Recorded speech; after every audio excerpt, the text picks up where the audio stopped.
If you like the story, you can support the author on Patreon. Link is in the description. Chapter 51, New Horizons. POV Tsunade. Damn, these days have been insane, and it all started when I met Enel.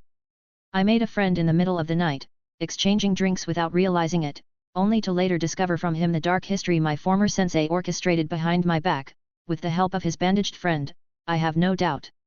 Dan turned out to be an undercover thug on a mission, my little brother died under the deliberate manipulation of those he wished to protect, and my grandfather's grave was desecrated by people from the village he founded. And I don't believe for a second that bastard Jiraya, the third Hokage's golden boy, didn't have an inkling of most, if not all, of these things. He's the ultimate spy master, but it seems he can keep certain secrets even from me. In the end, it turned out that the most honest teammate was always Orochimaru, ironic as that may be. I should have realized when Jiraya threatened to kill me if I deserted.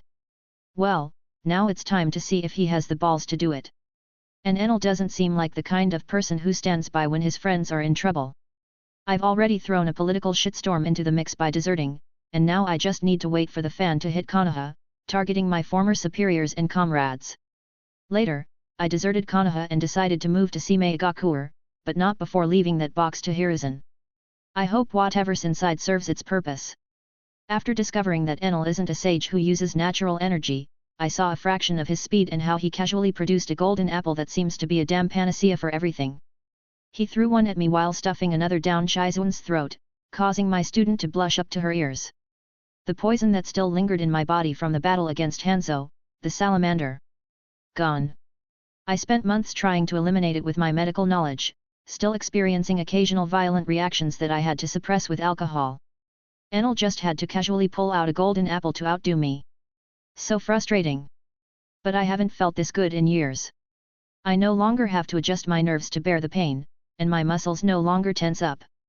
Now I don't even need to use my technique to maintain a young and beautiful appearance, which, I admit, satisfies my vanity as a woman to be able to say that now everything is natural and not the product of a ninja technique. When I heard the properties of the golden apple, my first thought was that Orochimaru would go crazy if he knew of its existence. He's been obsessed with immortality for years, and if he were a good boy, all he would need to do is join the village, be obedient, and eat an apple a year to become immortal. But the most mind-blowing part was Enel's village. It's in the damn sky, above a huge cloud whose composition makes no sense, and if I understood correctly, it can move at will all over the world. No wonder the villages can't get a single detail about this place. It's completely understandable why Enel wants to keep this a secret. I think it's the only village that truly deserves the hidden part in its name. How many ninjas can fly in this world? They're already scarce enough to count on one hand, but to also be able to reach this altitude. Oh, it seems like everyone in this village can do it by signing a contract with another cloud. The furniture is made of cloud, and the bed is the most comfortable I've ever tried in my life.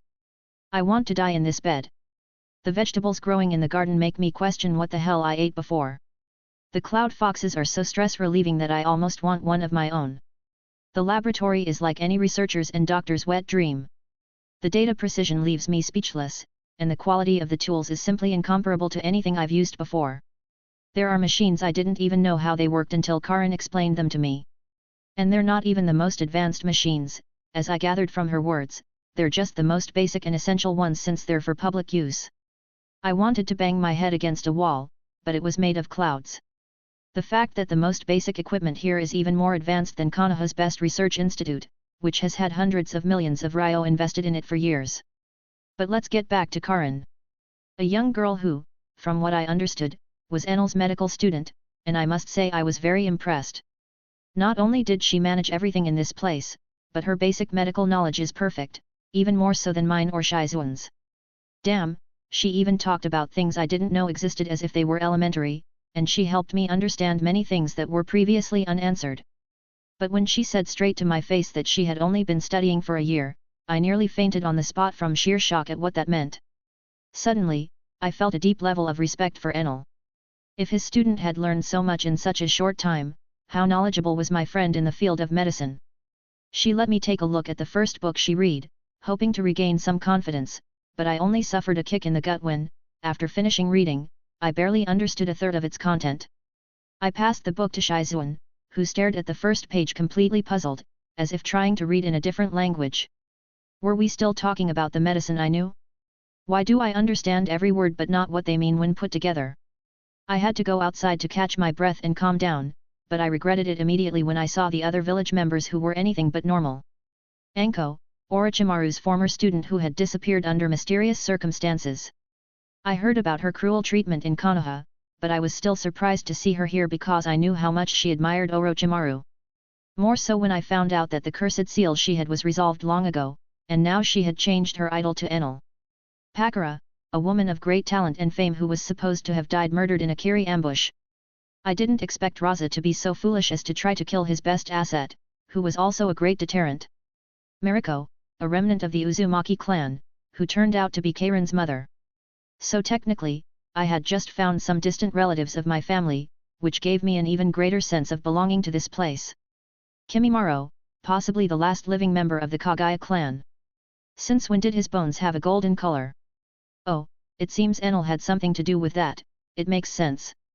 Jiraya Ringo, one of the 7 swordsmen of the mist, became a Kiri deserter without warning, taking 2 of the 7 mist swords with her and is now none other than Enel's fiancé. Haku is the most normal of them all, and yet, after learning about his past, it only improved Enel's image in my heart. I wasn't even bothered by finding out that what happened to Seimeigakure was his doing, that place was rotten to the core.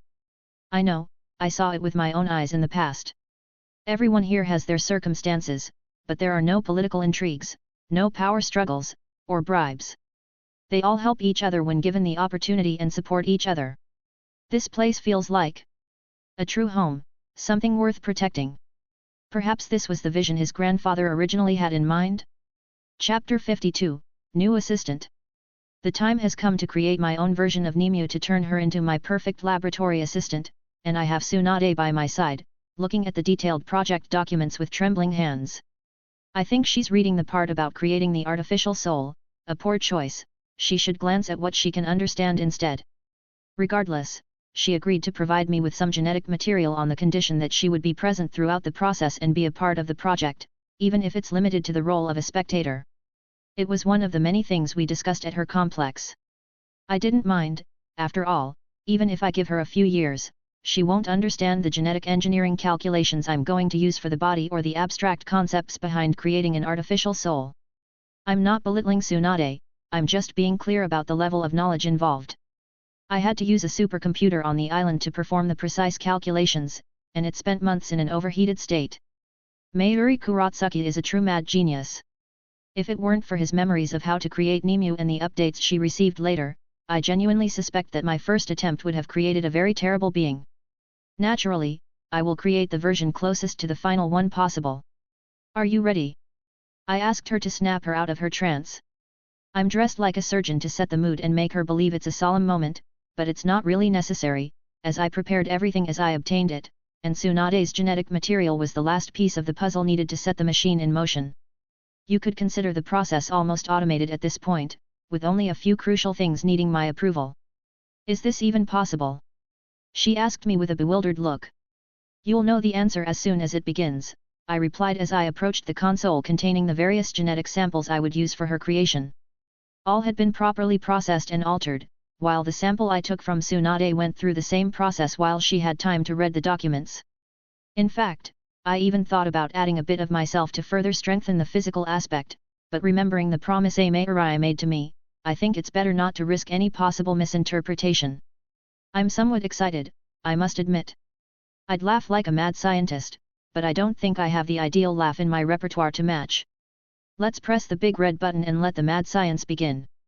The medical pod I'm using is special even among those I have at my disposal. It looks like a giant blue lava lamp, except the inside is filled with extremely concentrated nutrient solution enriched with oxygen, as the bubbles inside betray. The first sample and the foundation, the Kagaya clan. Tsunade and I can see how the genetic solution seems to be shaped by invisible hands once injected into the medical pod, but the truth is, I'm using a series of electrical discharges to guide its formation. A yellow skeleton with golden traces slowly takes shape over the next 20 minutes, creating the complete structure the size of a 10-year-old child. Could I create the adult form directly? Yes, but according to the knowledge in my head, that could leave many hidden imperfections. It's better to create a child form first and then induce development, this results in the assembled parts adapting to each other and correcting various issues. After ensuring that the skeleton's measurements and proportions are correct, it's time to inject the genetic cocktail of the Nara, Senju, Uzumaki, Hyuga, Inyazuka, and Yuki clans for body formation. Well, I even thought about using the samples I have from Terumi and Pakura, but in the end, I discarded the idea because I would have to recalculate how to genetically assemble these two additional pieces. Not that they could contribute anything useful, I want a capable laboratory assistant, not a war kunoichi or a seduction kunoichi. The bloodlines they possess are more suitable for the battlefield than for research, while with the Yuki, Senju, and Hyuga clans' blood, feminine beauty is something that will naturally be achieved. In the medical pod, we can see how the genetic cocktail acts like fireworks, and blood vessels, nerve endings, muscles, organs, and everything else begin to appear. It's interesting to note that the brain is slightly larger and more active than expected. It seems I made a good choice by selecting the Nara clan for it. Oh! The teeth seem to be subtly changing shape. This is precisely why the adult form isn't created directly. Children have a much more flexible adaptation to these types of changes. I don't doubt for a moment that this has to do with the Inyazuka clan. Their sense of smell will be useful when preparing more delicate solutions. The main organs have already formed, and the musculature continues to expand and attach to their places. Cellular activity is astonishing, even surprising to me despite expecting it. The combination of Senju's physique and Uzumaki's recovery ability is extraordinary. In a way, I understand why Orochimaru and the rest of the world wanted to study them. The distinctive Uzumaki red hair has started to grow on her head. Well, another unexpected change made me raise both eyebrows simultaneously. The body is supposed to be created with the idea of being 10 years old, but the little girl floating in the medical pod is much more physically developed than she should be for her age, appearing to be around 13 years old. Even the skeleton had to grow to accommodate this. A quick glance at the data on various screens reveals the cause. Combining Yuki, Inyazuka, and Senju genes causes an abundance of female hormones and some chemical reactions contributed by the Hyuga genes that empower this aspect. Honestly, I thought this would be mainly influenced by the Yuki or Hyuga clan. Even Senju, just compare the young Tsunade to the one I have next to me, clearly, there's something in her blood that stimulates this development. I didn't expect the Inyazuka clan to strengthen that aspect in particular. A small red light on the console lights up, making me furrow my brow. It seems that the Hyuga clan's Byakugan is having trouble forming. Let me try to explain it more simply. It's not a problem with the sample, after all, they come from Hinata and her mother. Instead, it's as if the eyes are confused by the body they are forming in. The Byakugan has extremely high purity, but at the same time, they feel that the rest of the body doesn't match it, and there are too many things it's unfamiliar with. There's no rejection because they know this is their natural home, but their confusion prevents them from forming smoothly. This is normal, Tsunade tells me, causing me to look away and see her face as she offers comforting words. If the Byakugan were easy to replicate, the other villages would have done it long ago. I give her a dry look in response. It's clear she still hasn't fully grasped what I'm capable of, even though Karin whispered to me in secret how impressed she was. It's time to use the wild card. I press the blue button on the console, and another substance is injected into the pod. Once absorbed by the developing body like a sponge, it resolves the Byakugan problem as if it were a simple memory error. Tsunade is left speechless, and I silently nod, satisfied with her reaction. Now, using this will make Nimu's eyes appear seemingly normal, probably black or brown, according to the statistics. The Byakugan is still there and will work perfectly, but unless activated, the bulging veins and white color won't be revealed. How did you do it? I hear Tsunade ask me. I look at her with an expression that says, seriously. She's puzzled by my look until it seems to dawn on her. You used the golden apple, didn't you? She affirms rather than asks, rubbing her nose in frustration. That thing is a complete cheat, I hear her mutter with a tone that's part frustration and part amusement. Well, I would have really given her a tap on the forehead if she hadn't connected the dots. I have something that Mayuri Kuratsuka didn't have, and naturally, I'll use it to further enhance Nimue. Giving her this golden apple before she matures will cause her body to absorb and digest its properties much better when she enters the maturation and learning phase. But before moving on to physical maturation, I need to form the artificial soul and place it in the body so that they both tune in properly. I thought about causing her birth when she matures physically to around 20 years old. Her brain has finished absorbing and digesting the knowledge I will provide, and her soul has adapted to the body and generated a personality that will be almost a replica of the original Nimue, but there may be discrepancies due to the genetic material I used. This will take some time because I can't rush it, and it will take about 2 years if I want to find the optimal point. Fortunately, I only need to check on her every few weeks and can continue with the rest of my pending tasks in the meantime. Chapter 53, Business Begins. Last night when I returned to my bedroom, Jiraya must have had something on her mind because she was particularly aggressive, energetic, and determined. Not that I'm complaining, even when she ends up passing out within a few hours, I have the patience to take her to the shower and wash her carefully before tucking her into bed. By the time I'm done getting her completely clean, the cloud bed has become spotless, and the look of peace she shows when I cover her with a blanket and she unconsciously hugs my arm makes it all worth it. It's interesting to see how quickly we've connected with each other, perhaps because we both have fairly direct personalities, and if we want something, we go for it.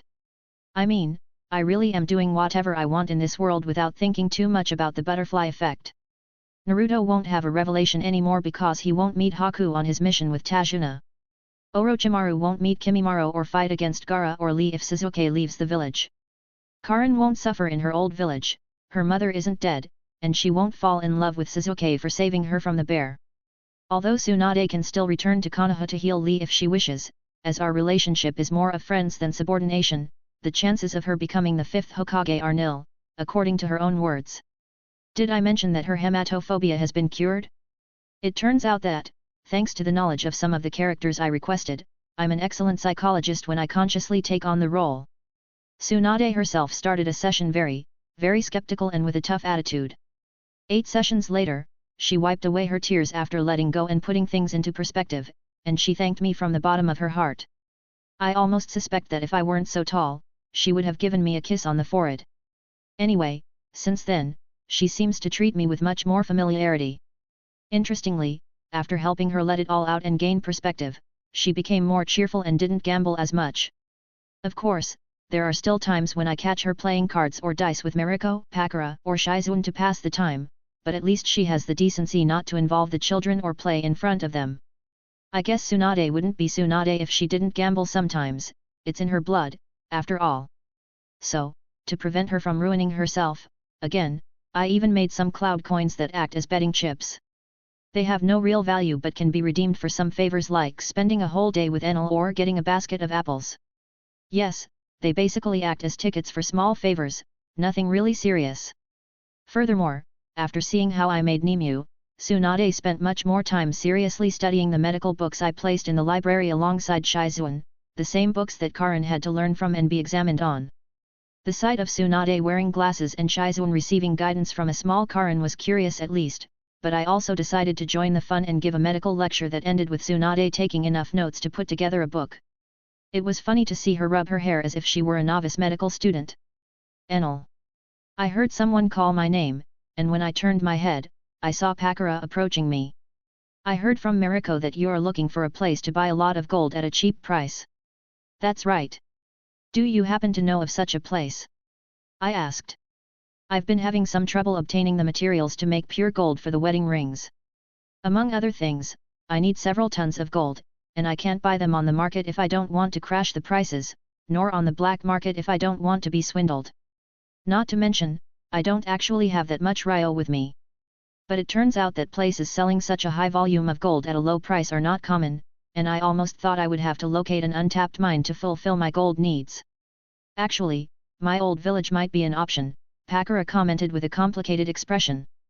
Sunagakure could help me? But... Oh, wait, I understand what she means. If I remember correctly, Raza is covering a significant portion of the village's expenses by mining and selling gold at a low price. After all, he has a strained relationship with the Wind Daimyo, resulting in a deviation of the missions his village should receive and a serious budget cut. Given the poverty and lack of resources, I unconsciously thought I couldn't get anything from there. Pakura made a good point by pointing out my own mistake. Of course, I can understand why she's making this expression. The amount of gold I'll need will provide a substantial injection of capital to her old village and alleviate its current dire situation. However, at the same time, Raza could misuse the new funds to create conflicts instead of genuinely investing the money in the village. Simultaneously, she might be concerned that it questions her loyalty, but I've seen enough during her time here to know that while she still has some feelings for Sunagakure, it's more nostalgia and a need to repay than a sense of duty. Moreover, if I really make this deal, she might even feel more grateful. At what price do they sell gold there? A kilo of gold is sold for 1,000,000 ryo in other places as a stable value, Pakura informed me to give me an idea of the market value. But in Sunagakure, you can buy gold 8% cheaper. Only 8%. I frowned. That's already a significant concession, Pakura nodded. Less than that, and it could seriously affect the value of gold, causing headaches for too many influential people. And Raza doesn't have the means or the guts to handle those people, she snorted. I understand. Since I need 40 tons of gold to make enough pure gold, that means the transaction would amount to a total of 36,800,000,000 ryo. Damn, I would need more than 1,000 heads of Asuma to pay that amount. And I'm pretty sure that with Raza's greed, he'll try to squeeze every last penny he can and find ways to increase the price in various ways with the scale of the business. But I would recommend talking to someone more sensible, rather than the Kazekage, Pakura added, seeing my expression. Maybe it would be better to discuss this matter with Elder Cho or her brother to prevent Raza from trying to swindle you. Or claim credit for the business. She didn't say it, but her gaze made it clear that she didn't want to give Raza any brownie points for this matter. From her perspective, it was better for people to think that the elders were more capable than their Kage in taking care of the village. Ironical, because it's probably the truth. It seems like I need to go out and make some money, I sighed. In the end, Seimeigakure needs to start doing business with the outside world because it also needs the money used outside. Fortunately, I have some products that could interest many. Do you mind if I accompany you? Pakura asked. It's been a while since I've been down to the land, and I think you'd appreciate some company. I raised an eyebrow and looked at her before nodding. Since I made the Kinton cloud, everyone can come and go as they please without restrictions, so the way she framed it seemed a bit unusual to me. Sure, we'll leave in 20 minutes, I declared. What will be our first destination? I thought for a moment before responding. Seimeigakure. Chapter 54, Arrival at Seimeigakure. There were several reasons why Seimeigakure was my first stop, instead of Iwagakure. The Reikage has a particular interest in the Byakugan, among other things, so I believed he would be immensely interested when I practically offered it in bulk. My question was whether he would be able to afford it, but I can always accept other things like chakram metal to exchange for money in a more discreet manner. Perhaps I can avoid the Hinata kidnapping incident, where Niji's father lost his life due to Hiruzen's cowardice. I also had an interest in seeing the people of the area because characters like Samui and Mabi gave me great reasons to be curious. Purely academic interest, of course, as they are very loyal to their village, and there's no possibility of recruiting them. We covered a good portion of the journey quickly, and only when we were near the village did we disembark and join a passing caravan for a fee. Since I intend to do business on behalf of the village, I can't just sneak into the Reikage's office, however easy that might be. I have to enter openly, go to the building on foot, make an appointment with the secretary, and cross my fingers that they won't make me wait for a month or heads will roll. The entrance to the village was bumpy, not because they made things difficult for us, but because the state of the roads wasn't too good. Seriously, don't the people in this world understand how inefficient it is to rely on dirt roads full of potholes?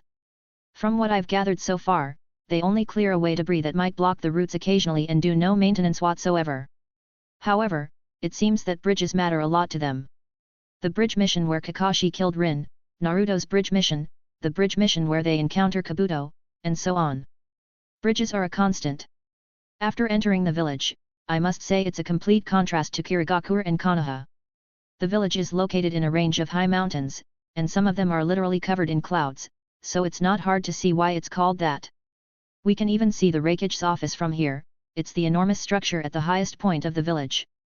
I thought it would be colder, Pakura commented, standing beside me under the effect of the transformation technique and dressed in Seimeigakure's uniform and headband. Sure, any jonin can notice the disguise, but if they have a problem with it, I'll send them to sleep for a while.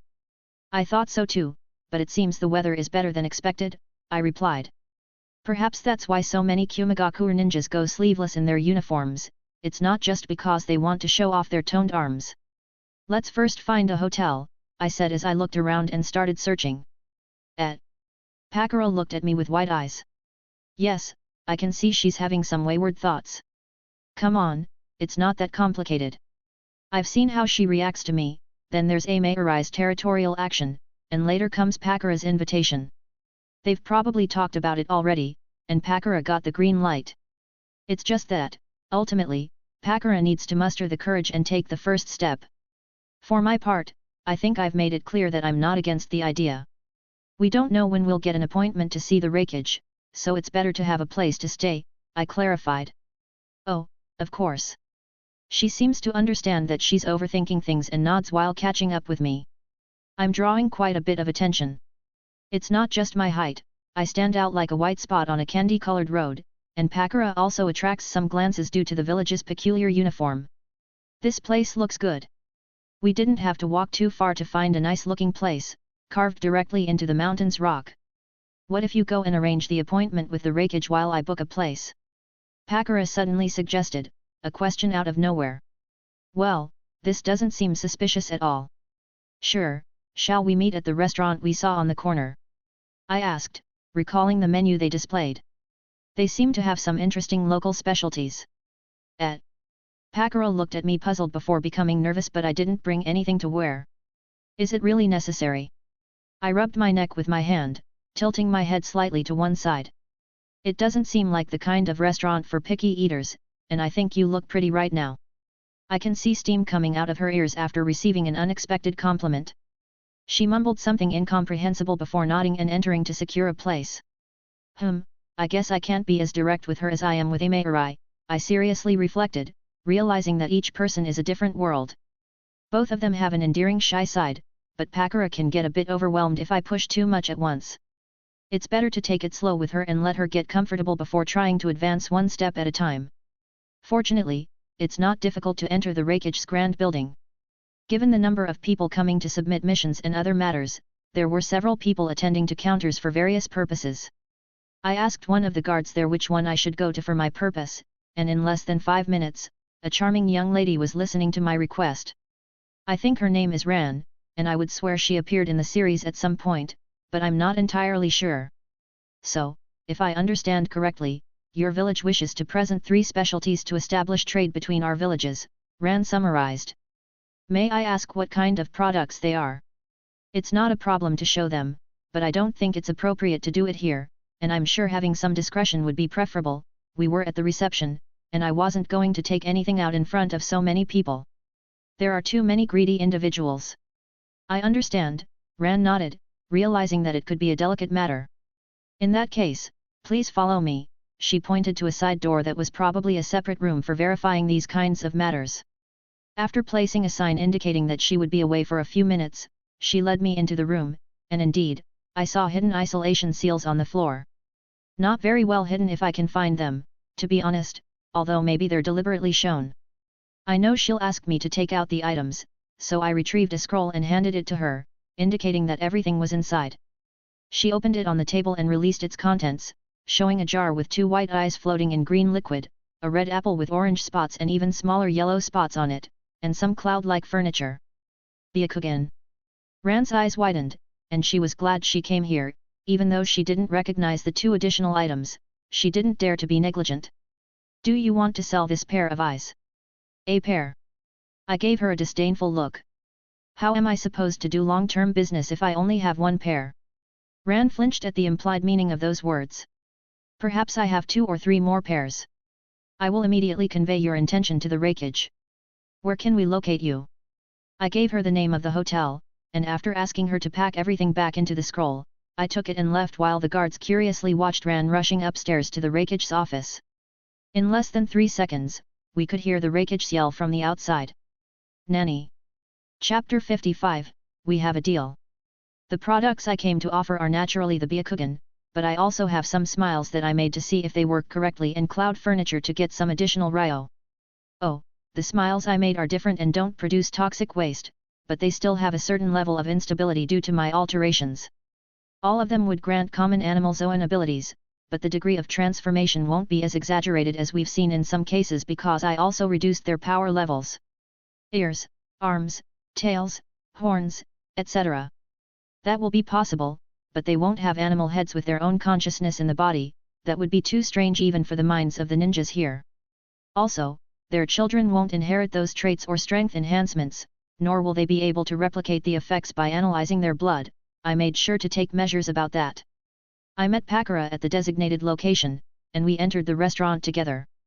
I noticed that she had put on very light makeup, almost imperceptible, but no lipstick. Did Seimeigakure tell her I don't like it? Well, it seems that Pakura really managed to get accepted. That's really starting off on the right foot. We ordered some local dishes and talked while waiting for the food. It's interesting to discover that, apart from training, Pakura has some more discreet hobbies that I didn't know about until we talked. It turns out that in the time she's been in my village, she's discovered a new passion for cooking, a luxury she couldn't afford in her previous village due to the scarcity of supplies and the little variety they got. It's just that until now, she didn't have the confidence to present her dishes to anyone, and she would eat what she prepared herself, so I had to ask her to make me something when we got back. She really intrigued me. She seemed delighted by my request and happily ate the dishes once they arrived, commenting on their taste every time she tried one.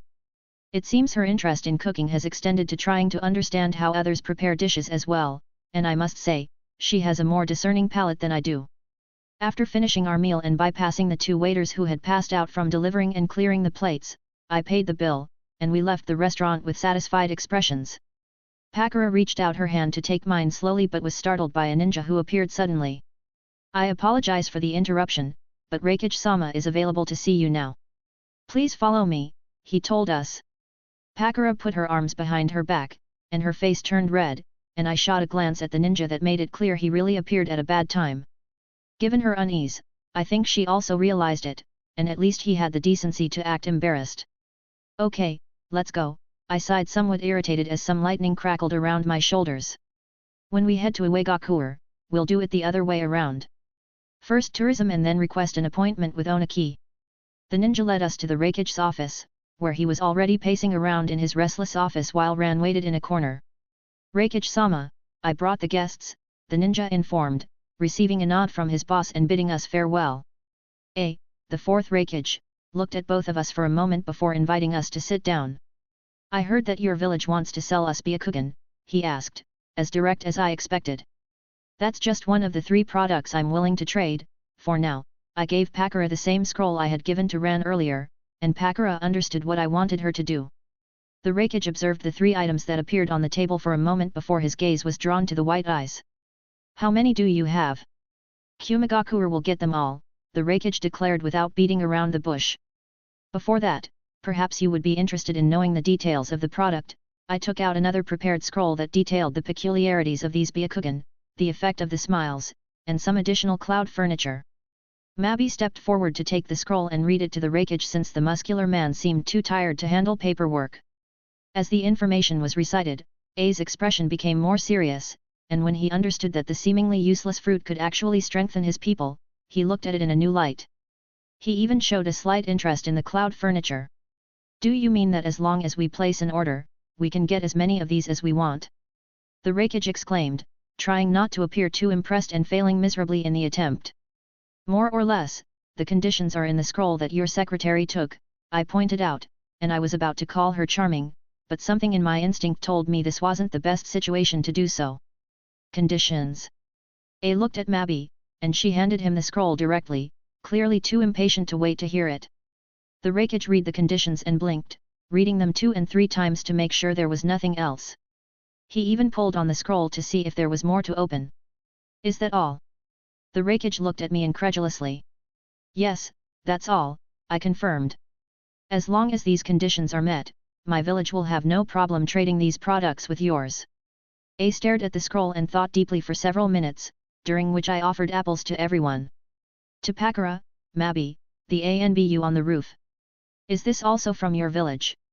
Maki couldn't help but ask at the incredible taste of the apple she had just tried. Why do you think I decided this would be the symbol on the village headband? You decided that? A snapped out of his thoughts upon hearing me. Are you the founder of the village? And its cage, I added. The Reikage looked at me in disbelief while alternating his gaze between me and Pakura, clearly realizing a rather serious misunderstanding on his part.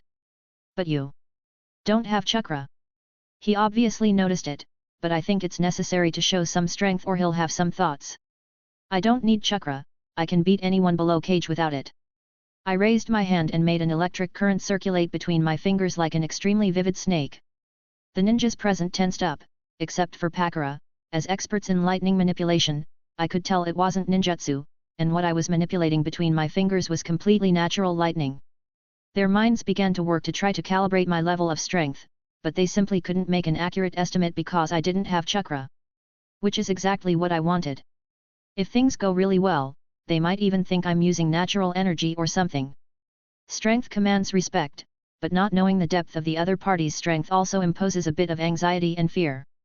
Alright, but it's imperative that we deal with what you've brought first, the Reikage declared. Chapter 56, The Reikage's Nightmare. The fourth Reikage, A, watched Enel and his companion leave his office as they followed the woman who had been ordered to extend payment for the products. When the door closed, he quickly reached out and closely examined the vial in which the eyes were floating. No matter how I look at it, they appear genuine and not artificially produced, he commented with a furrowed brow. Take them to the laboratory, and if no issues are detected, find 2 volunteers to test them immediately, he ordered. If they prove to be as good as the originals, we can order more and attempt to produce our own secretly.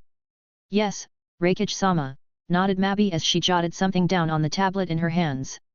What should we do with the other 2 items? A contemplated the strange stained fruit. Take a sample for the laboratory and select an older ninja with genin level strength whose potential is depleted and offer them this opportunity. Let's see how effective this thing is, he reread the information and shook his head, somewhat skeptical. The random factor is a questionable point, he sighed. And the strange chair? Mabi asked after noting the Reikage's orders. Have it examined, and if it checks out, have someone try it to see if it really works, he waved his hand with little interest. The only reason he was mildly interested in this piece of furniture was that it fit with his village, and according to the information he had read, it could effectively calm and help relax nerves. In a way, it was almost a medical tool for stress relief, and he was well aware of how important it was to have ways to manage that emotion in his line of work. Even with the ninja's taboos in place, the number of personnel who found solace in alcohol, the red light district, or other vices was quite high after completing the most demanding missions. He got up from the sofa and walked to his work desk, observing the papers and documents with frustration. Seimeigakure Laboratory. Are you kidding me? The laboratory chief shouted, nearly throwing a microscope at the ninja who brought the Reikage's order.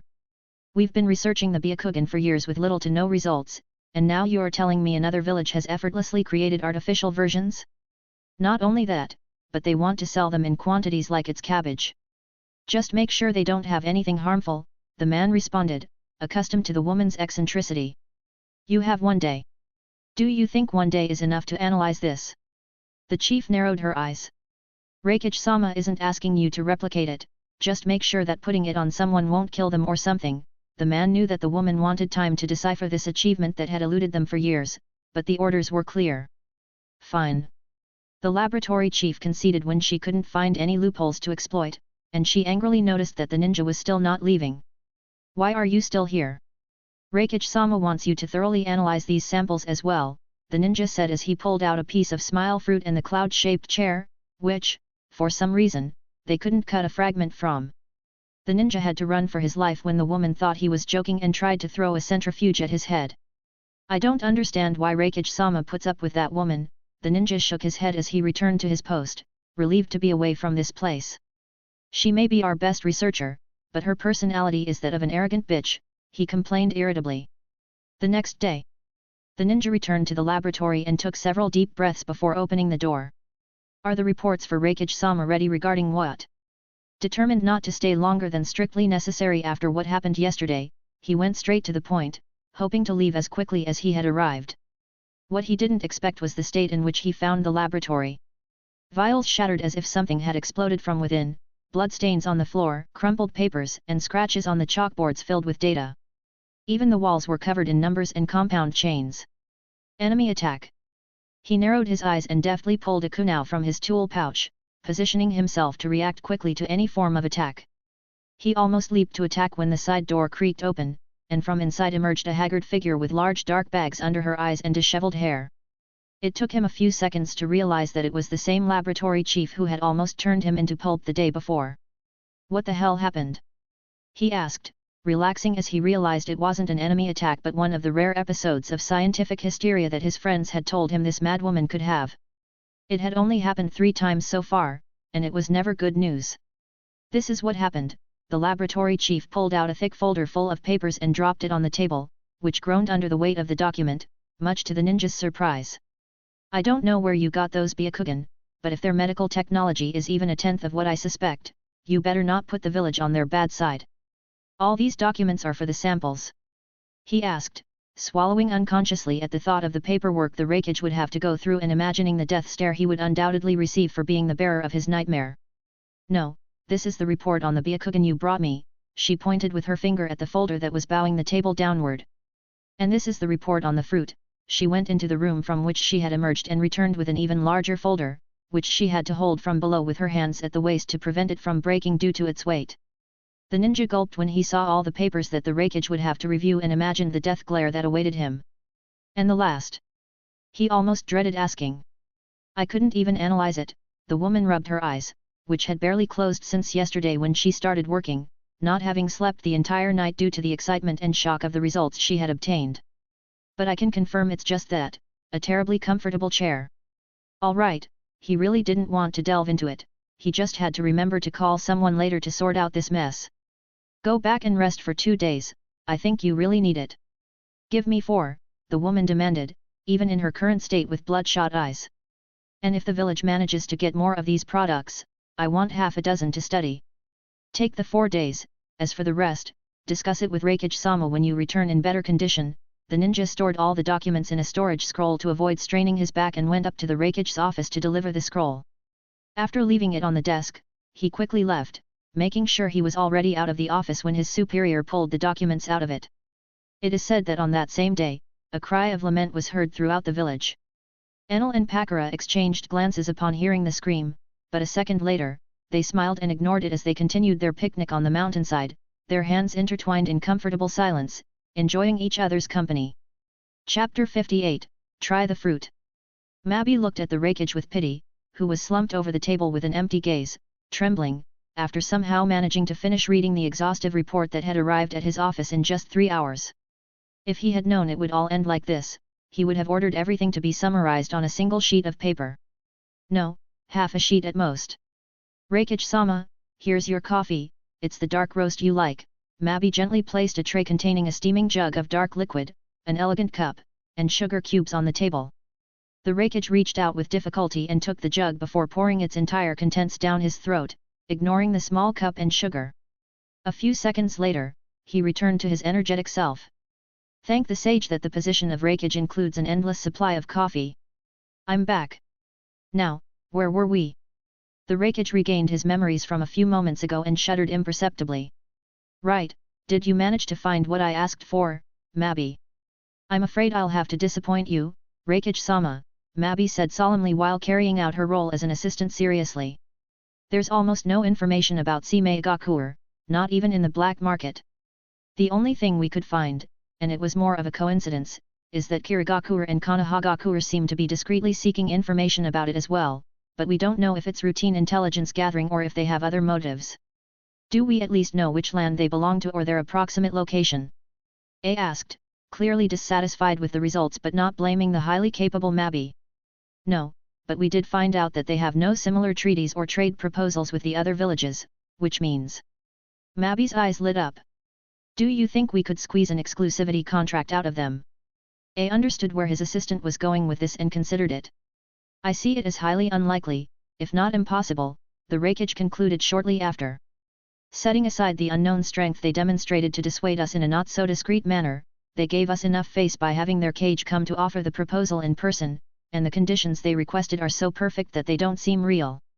So pressuring them to supply us exclusively with Byakugan, smiles, and any other product they have up their sleeve, even without revealing it, could make them withdraw the offer, Mabi finished realizing.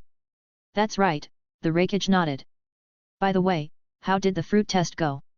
The opportunity was given to Mikoto Tsumakata, a 37-year-old kunoichi whose strength had stagnated at genin level due to an accident during a C-rank mission. Mabi promptly reported the results obtained. After eating the fruit, she said it had an indescribable taste, but soon her body began to change, and several spikes sprouted from her body, especially her back. How is she? The Reikage asked with concern for his people. Any negative effects? Her wound has healed, and her current strength is equivalent to that of an intermediate Chunin. We believe that in 3 to 5 years, she can advance to a special Jonin, but not beyond that, as she missed the prime time for improvement, Maki declared with a growing smile. Based on the information provided on how the fruit works, we believe the animal she obtained was a porcupine or something similar. The spikes can soften and harden at will, so it won't affect her daily life once she gets used to the change. Are there any psychological issues? The Reikage questioned. Disgust, fear, power euphoria, or anything like that? No, she was informed of the possible mutations and stated that if it could make her stronger to better serve the village, she didn't mind some aesthetic changes. She also underwent a psychological evaluation to ensure her mental health and a medical ninja checked for hidden dangers. Could it be determined if her children will inherit these mutations? This was a crucial detail because it could lead to the emergence of clans with animal traits. It was reported that the mutations seemed to have containment measures to not affect descendants, so even if she has children, they will be 100% human, Maki denied as her eyes scanned the medical report. Furthermore, it seems they were unable to isolate and study whatever caused the change in Mikoto's blood samples. So, for now, we can only rely on buying more of these rare fruits, sighed the Reikage, pinching his nose. In a way, he had expected this. He had hoped to study the blood and isolate the component to see if it was possible to create some kind of substitute medicine with the same effects. It was logical to expect that if someone could do something like that, they would take measures to maintain their monopoly. He and anyone with common sense would do the same. No matter, the fact that the fruit can also heal wounds like this is a significant bonus that compensates for the randomness, A said as he got up from his chair. Notify the council that I want them to meet in an hour. We need to calculate how many eyes and fruits we will request and discuss the conditions they offered us. Reikage-sama, what should we do with the so-called cloud chair? Just bring it to the office, A waved his hand. They say it's comfortable, right? It might help me relax after exercising. As you wish, Reikage-sama, Maki bid her farewell as she watched her superior begin to lift weights in the office and went to inform the council members. 1 hour later. Reikage-sama, the council is ready for. Maki entered the office to report but widened her eyes when she saw A lounging in the cloud chair, sleeping with a look of absolute satisfaction. In fact, he was so relaxed that he didn't even notice her presence. Reikage-sama. Maki called him several times, and seeing that he didn't respond, she had no choice but to implement contingency plan B. Did you say there's going to be a new rap concert? No. The Reikage woke up startled with so much force that he went through the roof, and seconds later, another hole with his body shape formed when he fell into the office due to gravity. I'm glad to see you're so energetic, Reikage-sama, Maki nodded in secret. As I was saying, the council is ready and waiting for you. Please don't be late. With that said, she left under A's bewildered gaze. Damn, did I really fall asleep? He muttered, still not entirely believing it as he looked at the cloud chair in a new light. Looks like I'll have to order some more of these, I hope they come with beds. He got up to dust himself off. Someone come clean up this mess. He shouted as he left. The cleaning crew, always waiting in the next room, entered and began to work to put everything back in order and restore the place. It was just another day in their routine. On average, their Reikage wrecked his office 3 or 4 times a week, and they hoped it would continue that way to keep their very profitable job. Chapter 59, Closed Deal. I am happy. The Reikage ended up placing an order at a considerable cost that provided a lot of funds for my gold acquisition.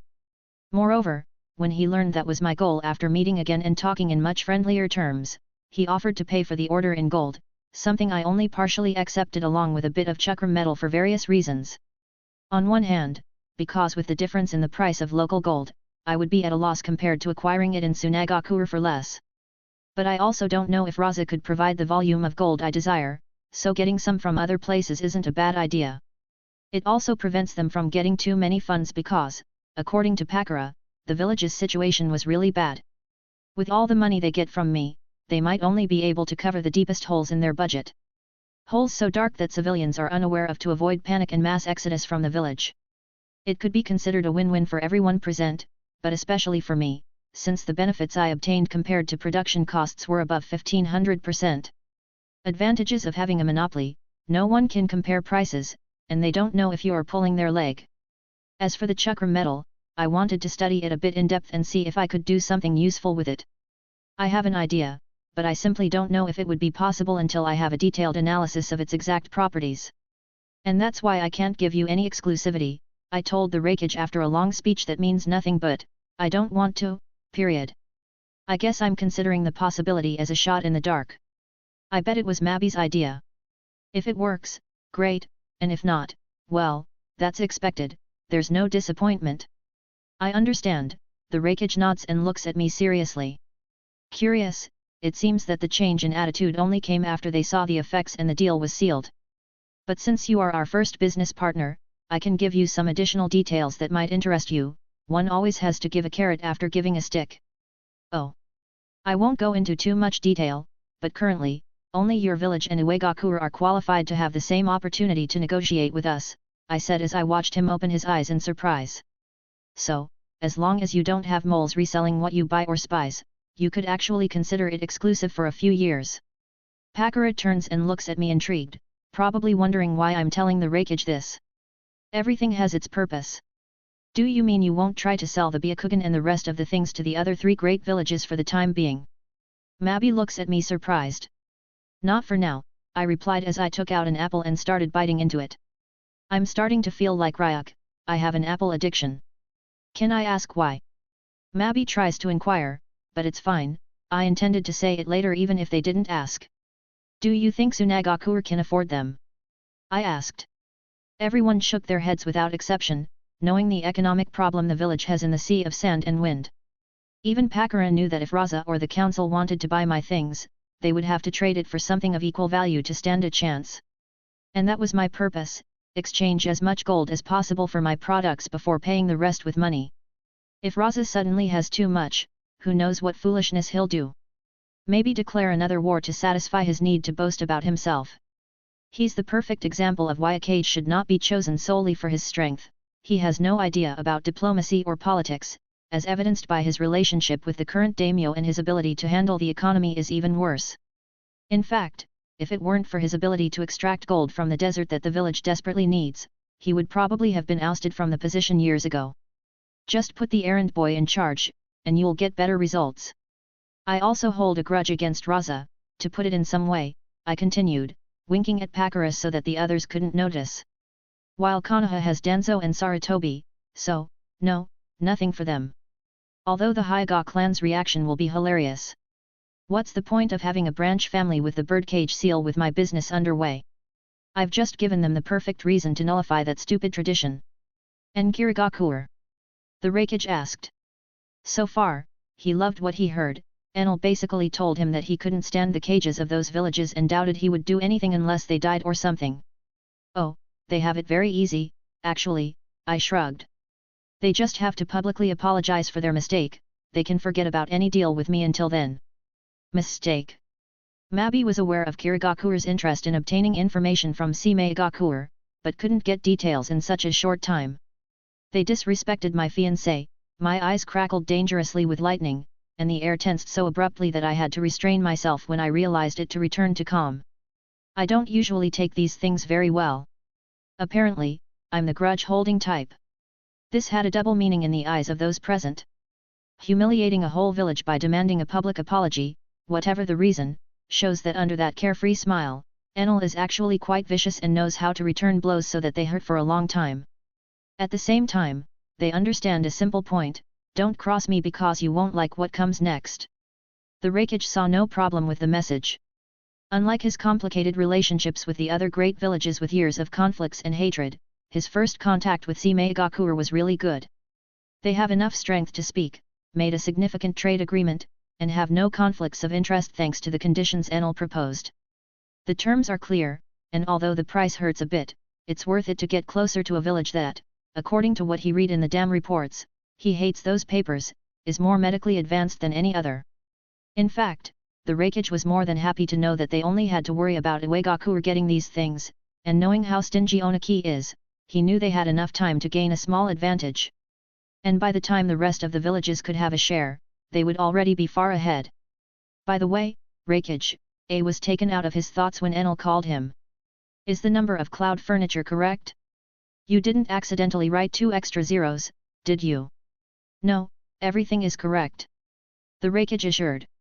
He had thought about it a lot, from the moment he woke up and left his office to when he arrived in the meeting room at the end of the hall. It was at least 10 seconds.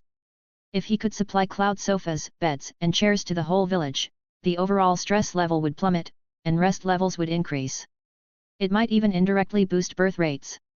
And the sage knows how much the village needs geniuses to be born, so they can only make more and hope to hit the jackpot. Chapter 60, Jealousy in Seimeigakure.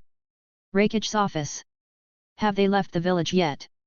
A asked as he did weightlifting during one of his breaks. 2 days had passed since they closed the deal, and he had been paying special attention to the Seimeigakure duo, who toured around as if they had all the time in the world. He tried to determine the true identity of the woman using the transformation technique, searched the black market for any clues or rumors about the village, and even considered secretly approaching Enel to offer him some women to improve his mood. However, according to his assistant, that could be quite counterproductive based on the profile they outlined for him. At least, it hadn't been all effort in vain.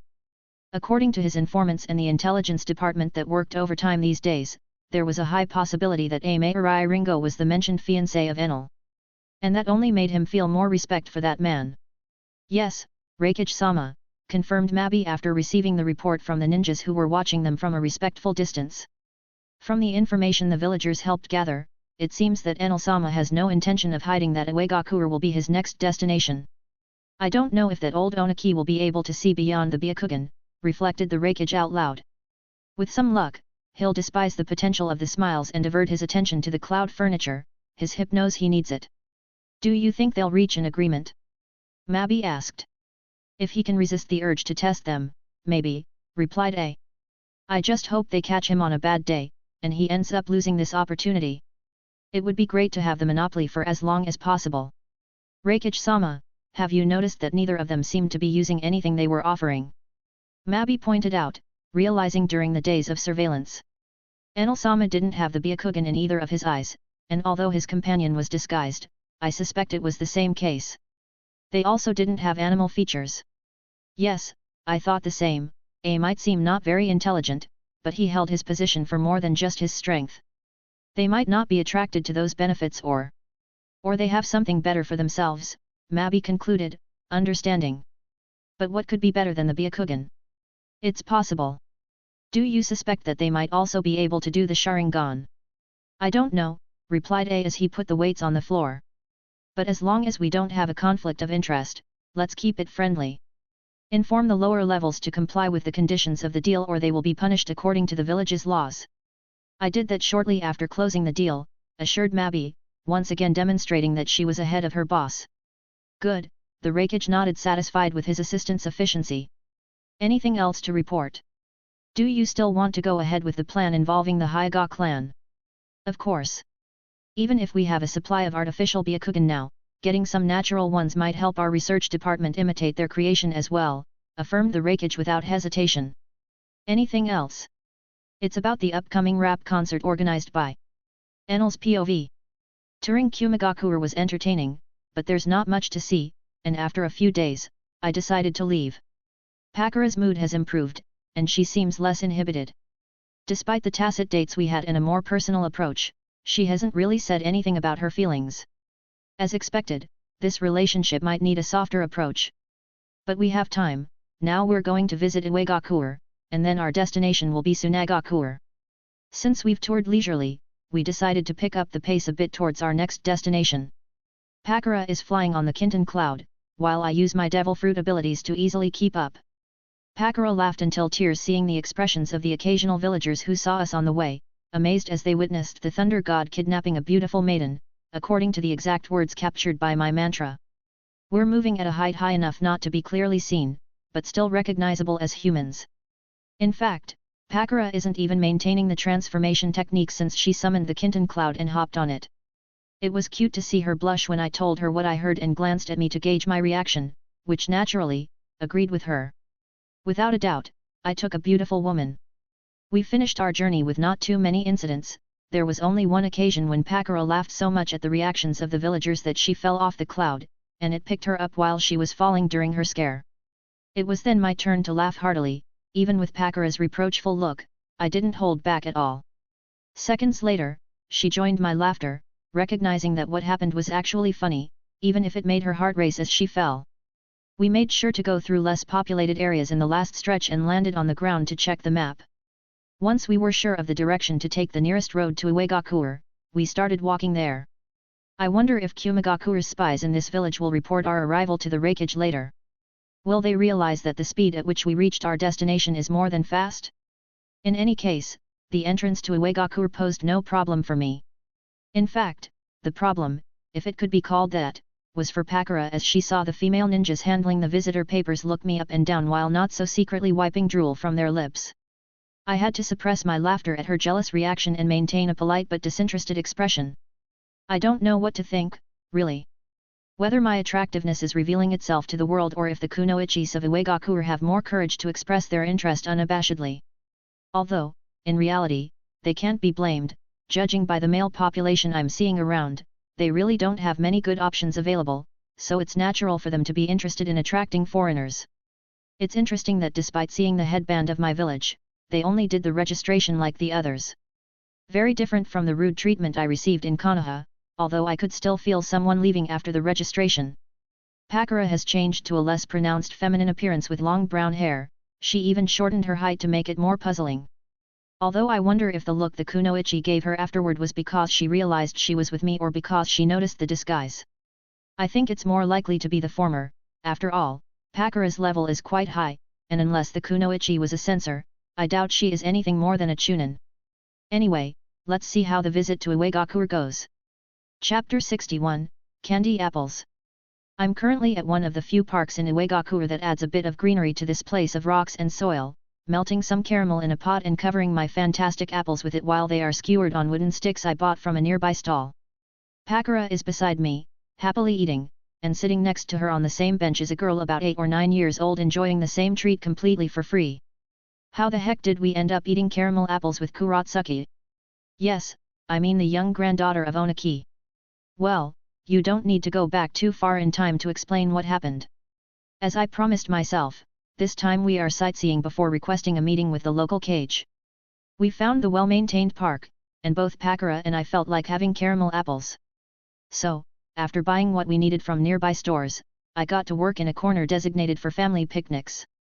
Pakura might have her cooking hobby awakened now, but making good caramel has its secret if you don't want it to turn out too bitter. Fortunately, I remembered a cooking show where they taught how to do it easily along with some tricks.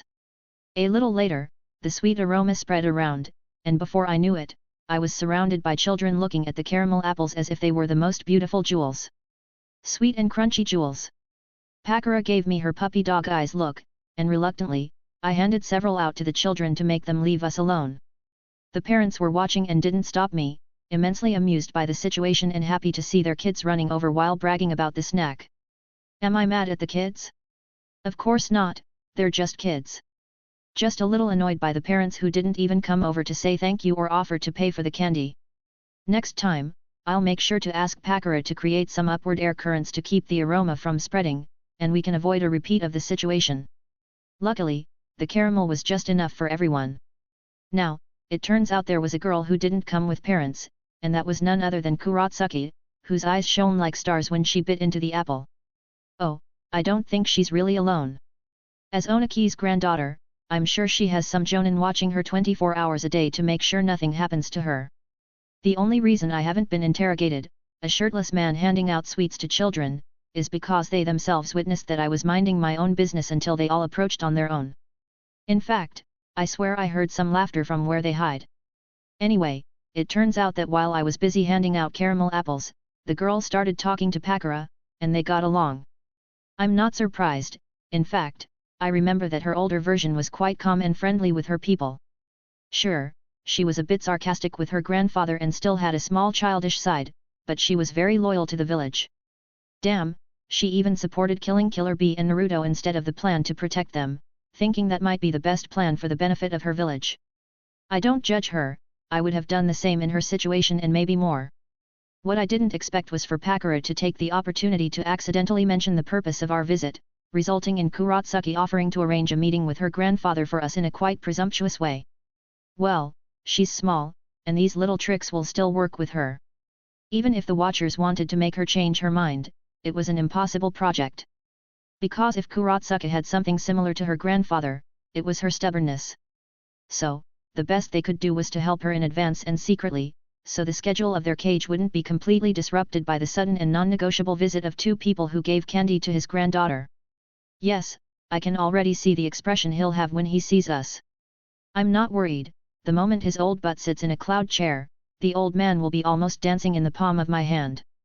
His hip won't improve in the slightest, but it won't be constantly tense due to his bad position in the office. I just hope he's not so comfortable in it that he decides it would be a good idea to sleep there forever. It wouldn't be a good image for the business. Chapter 62, This is not a zoo. Onaki took a deep breath to calm his rapidly rising tension, while his granddaughter looked at him from the other side of the table with a look that said, I did a good job, praise me. He was informed of how Kurotsuki was indirectly bribed and how his granddaughter, his precious granddaughter, had the brilliant idea of using her influence to make an unscheduled visit and almost disrupt his schedule for the next 2 months. 2 months that would significantly delay some important projects.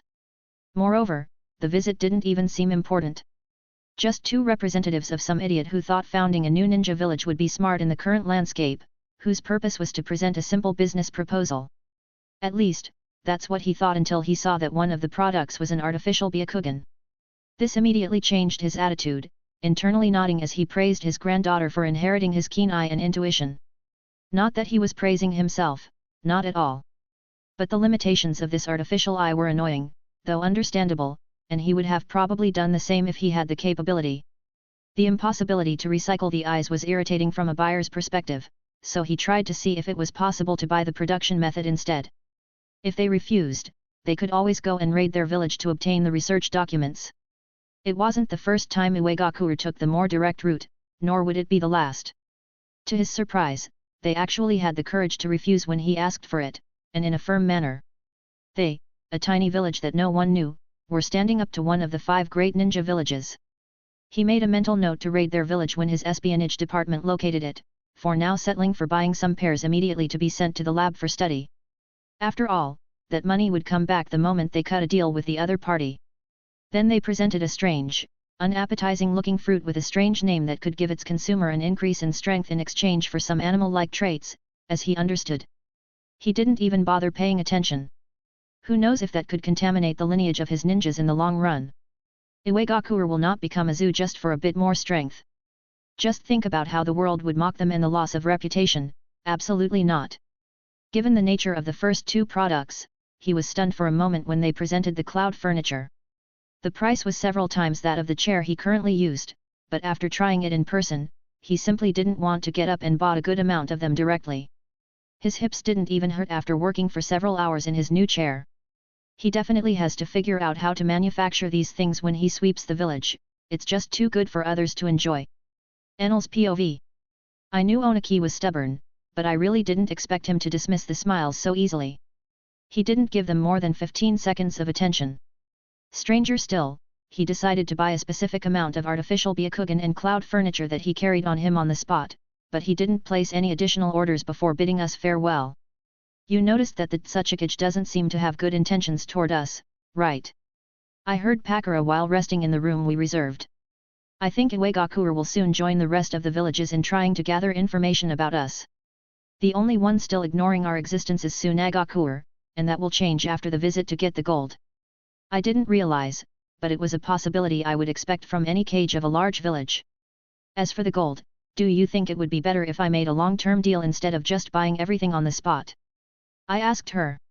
I had been reflecting, and I realized that even with the gold obtained from Seimeigakure and the expected reduction by Sunagakure, I was still making them too much money in a very short time. Pakura ran her thumb over her lips while thinking, a very suggestive gesture that I think she's not entirely aware of and that I admit manages to attract my gaze. I think that would be a good idea. It would provide a stable income of gold for you and cash flow for them. At the same time, depending on the amount you set, Raza won't be able to find excuses to redirect the profits for war, and the council can use them to solve many problems. Well, I guess waiting a few years is not a problem, but more than that is not acceptable, I murmured. I can use the time I accumulate the gold to search for the stone and carve some gems with it. Why do you need so much gold? Pakura asked curiously. I mean, you're not going to replace all the buildings in the village with gold, right? Of course not. I responded, surprised by the question. Do you have any idea how annoying the reflections and glares everywhere would be? A city of gold may sound cool, but it's not as good as people really think. So. Pakura tried to mimic Haku's technique of putting on puppy eyes. I'd really rather not say, it's a big surprise. I considered it for a long moment, but I didn't tell her it was to make engagement rings. Now we're moving in the right direction, and who knows how she would react to the information. On the other hand, I really want it to be a surprise. And maybe she'll get one, so no, I'll keep my mouth shut for now. In the end, Pakura's reaction to my refusal was to pout, and without realizing it, I pinched the puffed-up cheeks she made on pure instinct, leaving her stunned for a few seconds because she clearly didn't expect that childish act. When she turned around to complain and ask me what I was doing, or so I think, she was surprised once again to see that I had brought my face close to hers and closed her mouth. Her skin reddened, and the atmosphere in the room became a bit ambiguous as we looked at each other, waiting with uncertainty for the development. I didn't even realize what I did, but now it's one of those moments that Pakura can take advantage of. She just needs to gather the courage and get a little closer, a small step that could change both of our lives and allow me to taste those lips that she has been unwittingly tempting me with. What will you do, Pakura? Chapter 63, Reflections of Pakura. POV Pakura. Of all the possible things, why did that have to happen? I screamed internally as I pressed my face into the pillow, frustrated and alone in the room after the unexpected turn of events. Things were going great. I had managed to get closer to Enel than ever before, spending enough alone days with him to feel more comfortable with the idea, and, best of all, he seemed interested too. Even though Ringo gave me permission, offered some advice, and assured me I had a chance, I still had my own doubts about making a move. And just when the atmosphere was right, when it was time to gather the courage and be decisive, I sneezed. A damn sneeze ruined everything. It was so unexpected that I couldn't even pull my head away, and as I bent down from the reflex, I hit Enel's chin with my forehead due to the height difference. Now my forehead hurt, and I couldn't look Enel in the eyes. If only I had sneezed a few minutes later, maybe now I would be. It's so frustrating. Well, I guess being in Seimeigakure, I couldn't relax enough for what would come next. Or what I hoped would happen. I feel my face heating up just thinking about it. I don't need to look in a mirror to know I must be red to the ears. But my emotions quickly shifted again. That little guy couldn't be more obvious about his greed for our things. Honestly, I don't understand why, even if he somehow managed to make those artificial byakugan, he would sell them to other villages. The amount of money he's making is huge, but we are few in the village, and I don't think we have such high expenses. Although I'm still intrigued about why he needs so much gold, maybe for researching some medicine, although I don't understand much about it except for the basic anti-venom training all Sunagakure ninjas receive before graduating. Speaking of gold, I remember my grandmother telling me about a canyon where large gold veins were found in the past, located in the desert of the Land of Wind. The mines are supposed to be depleted, but maybe it would be a good idea to take a look. It would be free gold if there were any undiscovered veins left, after all. It's just that I still want Enel to make a deal with Sunagakure. My old village really needs those funds, and I think if we manage to meet with Elder Cho or her brother instead of Raza, we should be able to channel the money towards orphanages and subsidies for the needy, which Raza refuses to pay if it means buying a new batch of explosive tags. It would be my final farewell to Sunagakure, to prevent their orphans from starving. After that, I would cut the last tie with them definitively. Should I wait until after the deal to mention the existence of the canyon? In conscience, I can't. Enel has earned a significant place in my heart, enough for the idea of deceiving him in that way to be tremendously uncomfortable. Especially imagining the face he would give me if I really did it. Just thinking that I could ruin everything between us and make him treat me with coldness, thinking that I betrayed him, makes me shudder. No, I have to tell him about the canyon before visiting Sunagakure. I think, if I tell him about my desire to proceed with the gold deal anyway, he should be able to understand. I know I'm taking a risk, I'm supposed to ignore anything from my old village the moment I cut the headband in front of him. But a face kept reappearing in my dreams constantly, causing me to wake up in the middle of the night sometimes and not be able to go back to sleep. My apprentice, Maki.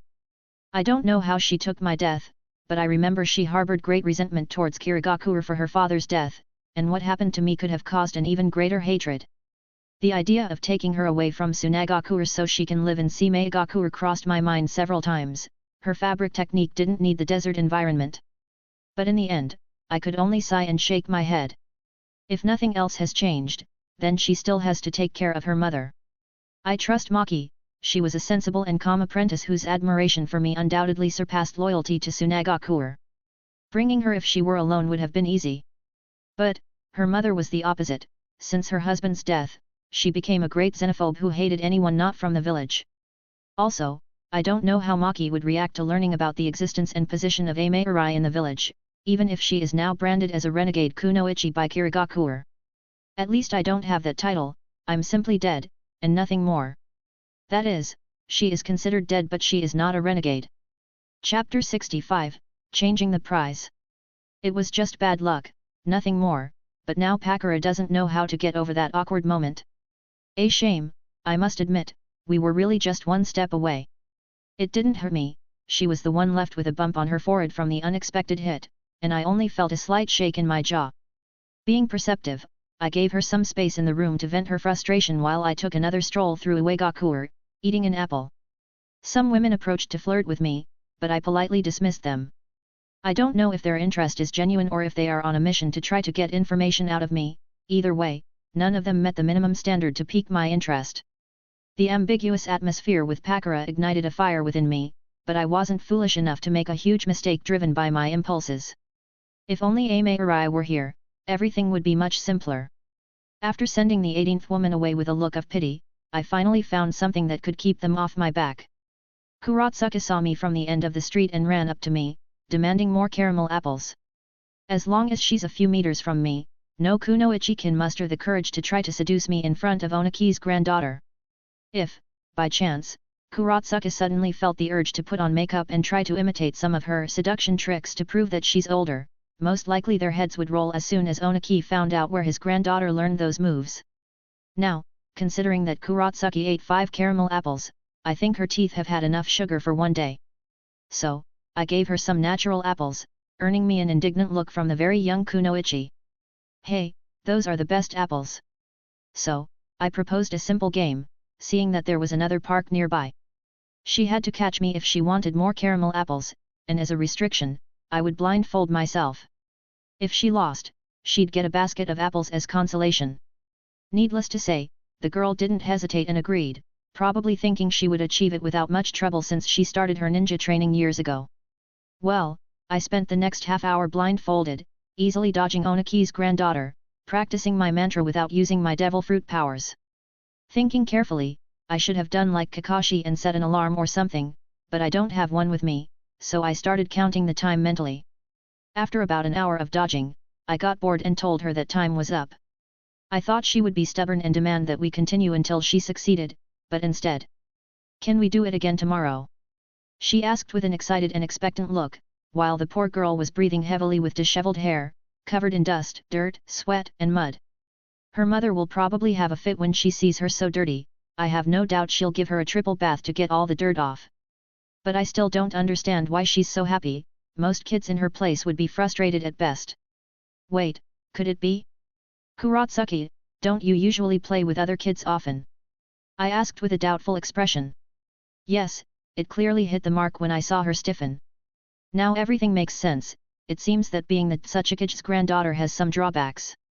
I suppose parents are somewhat concerned that their children might do something that bothers Onaki's granddaughter, so they probably prefer to have their games without notifying or looking for her. They would still play with her if they accidentally ran into her, but it's not the norm. Kurotsuka's own parents must also be busy running the village, making her the typical case of a family working to give the best to their own but forgetting to have time for those important people in their lives. In short, Kurotsuka probably doesn't even see her grandfather or her parents during meals, spending more time with caretakers. Or maybe it's all in my mind, and there's a completely different reason, who knows. I have to leave tomorrow, I told her, despite knowing she would be sad. But I could play again, after lunch before I leave. What do you think? Kurotsuka thought it over, and I saw her eyes wandering from left to right, so she must be thinking of something strange. Can I change the price? She asked with an innocent smile, which I'm sure is not as innocent as it seems. Call it instinct. And what would you want instead? I didn't refuse as I raised my left eyebrow. I'm curious about what she might want instead of the tasty and sweet caramel apples. It's a secret. She averted her gaze and blushed adorably while murmuring and tapping her index fingers against each other, constantly shifting her weight, awaiting my response with furtive glances. Oh! Damn, I think Onaki might have a heart attack. Will Pakura and I really be able to leave in peace tomorrow? Chapter 66, Gold Rush. I told you it couldn't be that simple. Pakura complained as we quickly left Seimeigakure the next morning after fulfilling the promise with Kurotsuki. We're lucky that Onaki isn't personally chasing us because I'm sure he wouldn't lack the desire. How was I supposed to anticipate this? I responded helplessly as we were pursued by 30 ninjas with a look that promised pain. I was just kind to the girl. I didn't expect her to be so lacking in affection and family contact to confuse my kindness in this way. So, seducing Onaki's granddaughter wasn't part of your plan. Hey, what you just said is wrong on so many levels. Did you not see how young she is? I complained, not happy with the question and its implications. I'm telling you, she's just confused. She doesn't even know what love is. I really didn't expect that a misinterpretation on Kurotsuki's part would result in this. In the series, the girl was a bit mischievous, but she had the trust of people, indicating that at some point, she must have overcome the political isolation she is currently in to start making friends. It's just that our interaction seems to have happened before that point. I blame her family for not correctly understanding her priorities. So, what do we do with the ones chasing us? Pakura asked, turning around while sitting on the Kinton cloud. Do we kill them or not? With the speed of the Kinton cloud and my own speed, we could have left them behind long ago, but I hoped that keeping them close enough to hear our conversation could clear my reputation.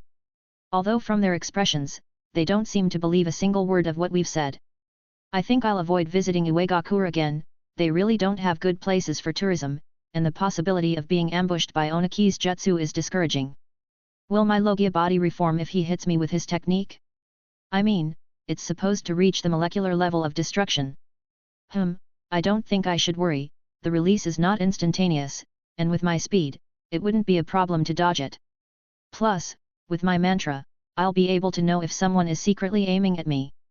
Let's just accelerate. I shook my head, exasperated because I could already imagine that Onaki would be searching for information about the village like crazy. Now I regret having sold him those things. I should have put some kind of detonation device on them. Anyway, I sat on the cloud next to Pakura and, holding her by the shoulder, made the Kinton cloud accelerate abruptly. I could have used my power to accelerate and chase her, but wouldn't that be exhausting? It's better to sit together, very close to each other, and enjoy the high-speed scenery around us. Some time later. So, there was supposed to be a place with gold in the land of wind. Yes, publicly, it was announced that the mines were depleted overnight, but the truth is that a large number of scorpions started appearing in the area and made it impossible to continue with the extraction, Pakura affirmed as she unconsciously leaned on my arm. The overseers claimed at that time that they had really dug almost everything, so leaving behind some gold nuggets was not a problem. It was too dangerous to offset the meager gains. Well, we'll take a look before heading to Sunagakure, I confirmed, feeling the tension in her shoulder decrease. Now I'm doubting if leaning on me was really unconscious or if it was actually a subtle move of hers. It's hard to see some intentions. Anyway, this was a moment of tranquility that both of us appreciated in silence as we continued traveling. I could feel something large, warm, and soft on my side, causing me to concentrate to avoid certain natural physiological reactions. The fact that she was humming happily and causing vibrations in my torso didn't help much. So, I really appreciated it when we arrived at the place indicated by Pakura, where we had to ask people living in the surrounding villages. Yes, there were still people near the mines, refusing to move their lives to a safer place for some reason. Apparently, they were the descendants of the miners who were left without work overnight, and the mine area was now a breeding ground for scorpions, so no one was willing to be our guide. We had to improvise with a map whose quality was quite questionable for its price, but when a 5-year-old girl who is so thin that you can see her bones approaches to offer it with a hopeful look, I simply can't refuse. I suspect that the map was probably made by her, and I don't think the dark red lines with which it was drawn are colored ink, which is actually even sadder because it means she had to approach that dangerous area despite her condition. Were you thinking of taking the girl to the village? Pakura brought me out of my thoughts, and I turned to look at her, doubting whether she was asking me a mocking question after what happened with Kurotsuki or asking me seriously. You can't take every orphan or person who has hit rock bottom in their life, you know. She sighed with a bitter smile. I wasn't thinking that, I refuted. Haku, Kimimaro, Karin, Mariko, me, Aimeirai, Anko. I get your point, but seriously, I wasn't thinking about that, I assured her several times, although my tone was no longer as confident. As much as I got annoyed, I've seen in my previous life how people who try to help everyone non-stop end up. It's a pretty miserable and mostly thankless path that I have no intention of ever walking. But that doesn't stop me from helping some people live a better life, the reasons are irrelevant. Just compare Haku's life now that he encountered me with what it would have been. A child who didn't want to take any lives, trained as a tool and assassin, all to end up being killed by Kakashi to protect someone else. And then Kakashi, did he seem to pass on his secret to getting to a woman's heart to Sasuke? Seriously, it seems that this man's teaching skills suck. I'm getting off track.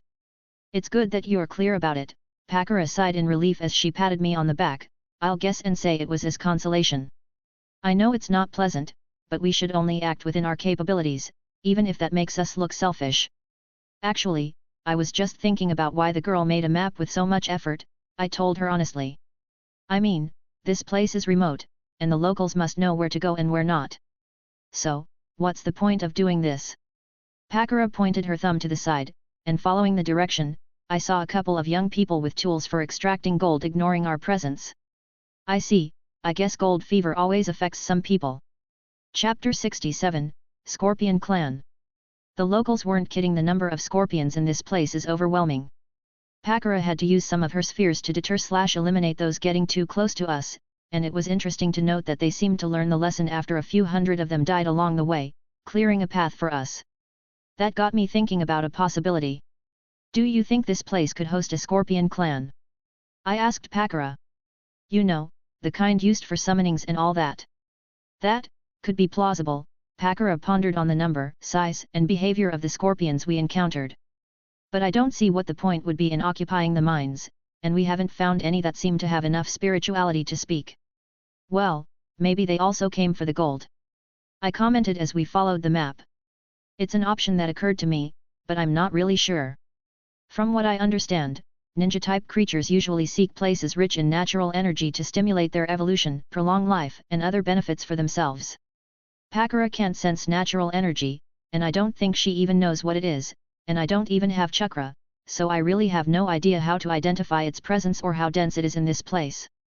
So, I thought the scorpions might be coming to the mines for the gold. Maybe they needed to practice some special technique? Or perhaps they eat it to strengthen their bodies, alter their venom, etc. There's a whole list of strange things in that regard. It's all speculation, and if they're really here for the gold, we'll have a problem with them. If not, well, we might try to get a real summoning scroll for the village. Which way do we take? Pakura asked once we reached an intersection with 5 different passages. If I doubted the presence of a scorpion clan before, the possibilities have now skyrocketed. This seems like some kind of trial, similar to the one used in Raiwichi Cave, and choosing wrong could end very badly, for them. Or maybe it's just the mine layout for optimizing excavation, and it's all in my head. I examined the 5 entrances and really didn't see any difference, so I decided to use the mantra to capture more details. The left entrance leads to a dead end, with only a few small cracks. The second left entrance has a false floor the thickness of a finger, so it will likely break when someone steps on it, revealing a bunch of gnawed bones underneath. The central entrance is free of scorpions, but there are several vibrant colored flowers and fluorescent moss, making me suspect it's a hallway with some kind of poison. The bodies of the 2 young ones we saw earlier, who seem to be asleep but whose hearts no longer beat, are another subtle clue. Did they use some kind of insecticide to get here?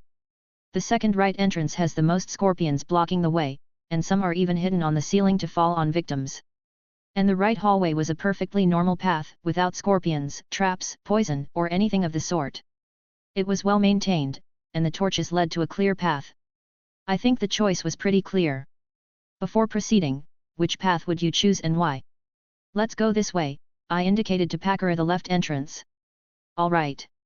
We walked a few minutes, and Pakura noticed that the scorpions had disappeared, or rather, it would be more accurate to say that they were waiting in the room while we advanced through this corridor. There's no way out, Pakura commented, looking up as she used her spheres for illumination in the dark area. I raised a finger to ask her to wait and approached the wall.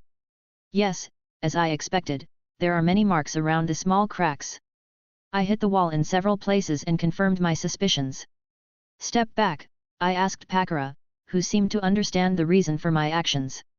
Once she distanced herself enough, I clenched my fist and delivered a strong blow to the dead-end alley, which was shattered at the same time, revealing a much larger space behind it. Well, that was easier than I expected, I admitted as I looked at my fist. The false wall was much thinner than I thought, so the force I used in the blow was excessive. Rock fragments flew like shrapnel and turned into dust upon impacting the walls and floor. For the sage, I heard Pakura say in a surprised tone, entering the new area while thinking, so much gold. My interest perked up at that, and I entered as well, only to be almost dazzled because every damn inch of the place was covered in gold veins that protruded as if competing for attention. Seriously, it looked like Ruel Stroud's wet dream. Pakura wanted to get closer and check if it was real, but I held her arm and pointed to one of the largest gold veins, earning me a charming, I must add, expression of confusion. A perception worthy of praise, young one. Pakura widened her eyes and went on guard. The gold spoke. The vein shook, and several legs of the same golden tone unfolded, while 3 extensions behind it rose from the ground to curve. In just a few seconds, we had a 10-meter-high golden scorpion in front of us with 3 stingers behind it. It's been a long time since someone stood before me, the voice was quite old and androgynous, so I didn't know whether to address the creature as sir or ma'am, something that actually bothered me a lot. What brings you to the domain of our scorpion clan? It asked. First of all, I think introductions should take place. I am Enel, and she is Pakura, I introduced us. How should I address you? I am Seimeikage, the matriarch of the scorpion clan, the huge golden creature responded. Did you come to this place to take our gold? Wait, so you actually took these mines for the gold and not for, I don't know, being a place with natural energy? I know responding to a question with another question is not polite, but I still don't understand why they would want a place full of gold. Sure, their matriarch looks bathed in gold, but it could very well be just a camouflage for the environment, and I haven't seen any other golden scorpion. So, it's not confirmed how much they need this metal. So you know about natural energy, strange considering you don't even have a hint of chakra in your body, Seimeikage commented with an interested look. And answering your question, while it's true that this place doesn't have as much natural energy as our old home, gold now holds greater importance for us. So, if you intend to take even a nugget, I'll have to take measures about it, it said while starting to release a hint of killing intent. That doesn't make sense to me, I told it fearlessly. Why would gold be more important to you than natural energy? It's not logical. That's my clan's affair and no one else's. From your response, I guess gold must be used to solve some important problem that must have arisen for some reason, I deduced aloud, and from Seimeikage's faint shake, it seems I hit the mark. If we could solve that problem of yours, would you be willing to let us take gold and give us your clan's summoning scroll? Seimeikage remained silent while slightly wagging its stingers, which I suppose means it's considering my offer. Worried it might attack us? Not really. This place to me is like a huge conductor chamber, I can fry this matriarch with minimal effort. Especially if the gold in its body is real. I'm just being patient because it wasn't hostile from the start, and because I want the summoning scroll from its clan. I haven't even been able to estimate how much gold is left in this place, but since they need it for some reason, there must still be something. How much do you know about poison? The matriarch asked me. Wait, do the scorpions have a problem related to poison? Chapter 68, Arrival at Sunagakure. After hearing the situation from Seimeikage, I roughly understood the events and the problem they were facing. Some time ago, a red-haired ninja arrived at their clan with an arrogant attitude, demanding that they hand over the summoning scroll and be its sole user. The matriarch disagreed and demanded that the ninja undergo the clan's trials if they truly wanted help. However, this reply did not sit well with the other party, so they left, but not before poisoning Seimeikage's children. The Scorpion clan has deep knowledge of poisons, so initially, they weren't too concerned and could suppress the poison with little effort. Unfortunately, the poison's composition turned out to be much more complex than expected, and their treatment only triggered cruel effects. After several days, several children died, prompting the matriarch to desperately seek a solution. That's when the gold mine came into play. Apparently, they discovered that they could use a large amount of gold to prepare a compound capable of significantly slowing down the poison's spread while their children were in a deep sleep. But even today, it continues to spread throughout the bodies of the surviving children, and they are in a state close to death. Last week, there were 7, now I have only 5 children left, lamented Seimeikage as he clicked his pincers. If you can solve the poison, we won't need the gold, and you can keep as much as you want. I'll even agree to your request that my clan only work with ninjas from your village. Alright, but I would need to take a sample of the poison to the laboratory to examine it before confirming if I can do anything to remedy it, I said. The Scorpion matriarch guided us to the place where they buried the recently deceased children and allowed us to unearth them to obtain the necessary samples. The bodies were still quite fresh and well preserved, so it wasn't difficult to get what I needed. They were already dead, and helping their clan in this way was something they would have done without hesitation, at least according to what we were told. How much time do the rest of your children have? I asked to know how much time I have to work. A month will be their safe limit. Beyond that point, even if they recover, they will be incapacitated and unable to lead the clan, calculated the matriarch. Alright, I'll bring you news before it's too late, I assured her. By the way, you've been here for a while. Do you know how much gold is left in the mines approximately? My project requires a very large amount, and if it's insufficient, I might need to buy more. We've just been extracting the gold without really counting it, as long as there's more after extraction, it's enough for us, Seimeikage shook his head. I'll have the little ones look around, and I'll give you an exact number when you return. It's really hard to tell if he's lying to my face, but it works for me. It seems that I might have to postpone the visit to Sunagakure for a while, I reflected. I need to know the estimated amount of gold in this place to get an idea of how much I'm going to get and what the remaining figure will be. But at the same time, I turned to Pakura, who looked back at me somewhat nervously. Well, I guess I can make a small deal with Sunagakure as a favor to Pakura. The gold they'll give me will serve me just as well, and Pakura is quite eager to talk to her apprentice. As long as it takes only a couple of days to do things, I'll have enough space to work on analyzing this poison. As for the identity of the attacker, red hair, arrogant, an expert in poisons. I can only think of one, Sasori of the Red Sand. He probably wanted to gain control of the Scorpion clan to have a free supply of exclusive poison for himself or use their bodies to make puppets, who knows what was going through the mind of that eternal art addict. As we exited the mines, I took out my den mushi and made a call. Puru puru puru, kakuk. Lord Enel. Haku's lively voice sounded from the small snail. How's the scenery in the Wind Country? Is it true that it's very hot? Did you see any interesting food? You could, hey. Behave and finish the exercise Pakura left you, Mariko's strict voice took over, and the snail underwent a real-time aesthetic change for added evidence. Lord Enel, how can I assist you? I blinked and checked the number I dialed. Wasn't this Karen's den mushi? I understand she might be busy, and Mariko was probably close to her daughter, but why did Haku answer then? No matter, let's focus on the matter at hand. You still call me Lord? I took a deep breath and replied. There's been an unforeseen situation on the way to Sunagakure, and we're a bit pressed for time. I need you to tell Seimeikage to relocate the village as I showed her to some nearby place. Is everything all right? Mariko asked with a more concerned tone. Is Pakura still with you? Yes, everything's fine, I assured her. It's just that after finishing the matter in Sunagakure, I need fast access to my laboratory for something urgent. If all goes well, we could have a clan of chakra beasts working for the village. That's great news. I'll make sure to inform Lady Ringo. Now she's also giving titles to Seimeikage? Thanks, don't forget to tell her that I miss her, I added, thinking about the future.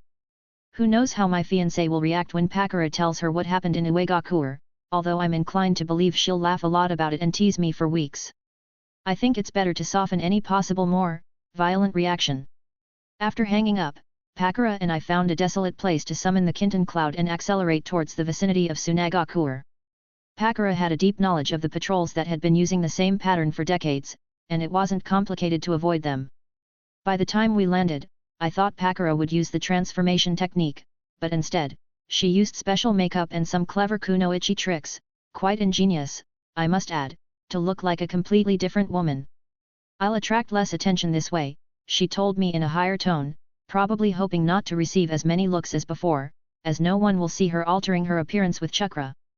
Both of us passed through the checkpoint at sunset, while people looked at me as if I were crazy because I wasn't wearing appropriate clothes to protect myself from the heat and sand. Even more surprising, I have no signs of sunburned or irritated skin, scratches from the sand, or bites on my bare feet. Even my pale skin is an anomaly for the locals. But it doesn't matter, I'm here as a cage willing to make a trade with the village, so there's no need to hide. In fact, if they know how much money I'll make them earn, they might try some things to gain my good impression and receive what would be a Chapter 69, Being a Young Master. So, what should we do? I asked Pakura once we settled in. Unlike Seimeigakure and Seimeigakure, we were in her native village, and it was undoubtedly better to listen to someone who knew the customs of the place best. I could go and just talk about buying gold as if it were nothing, but that risked Raza personally trying to secure this deal for use as political leverage. We need to arrange a meeting with Elder Ebizo. Pakura seemed to have a well-defined plan in mind. Elder Cho might uncover my disguise, and she has always had a more aggressive approach towards foreigners than her brother, who is more fair and diplomatic. Couldn't Ebizo uncover you too? There's much less chance of that. If you take the initiative and catch his attention, I don't think anything will happen, Pakura assured.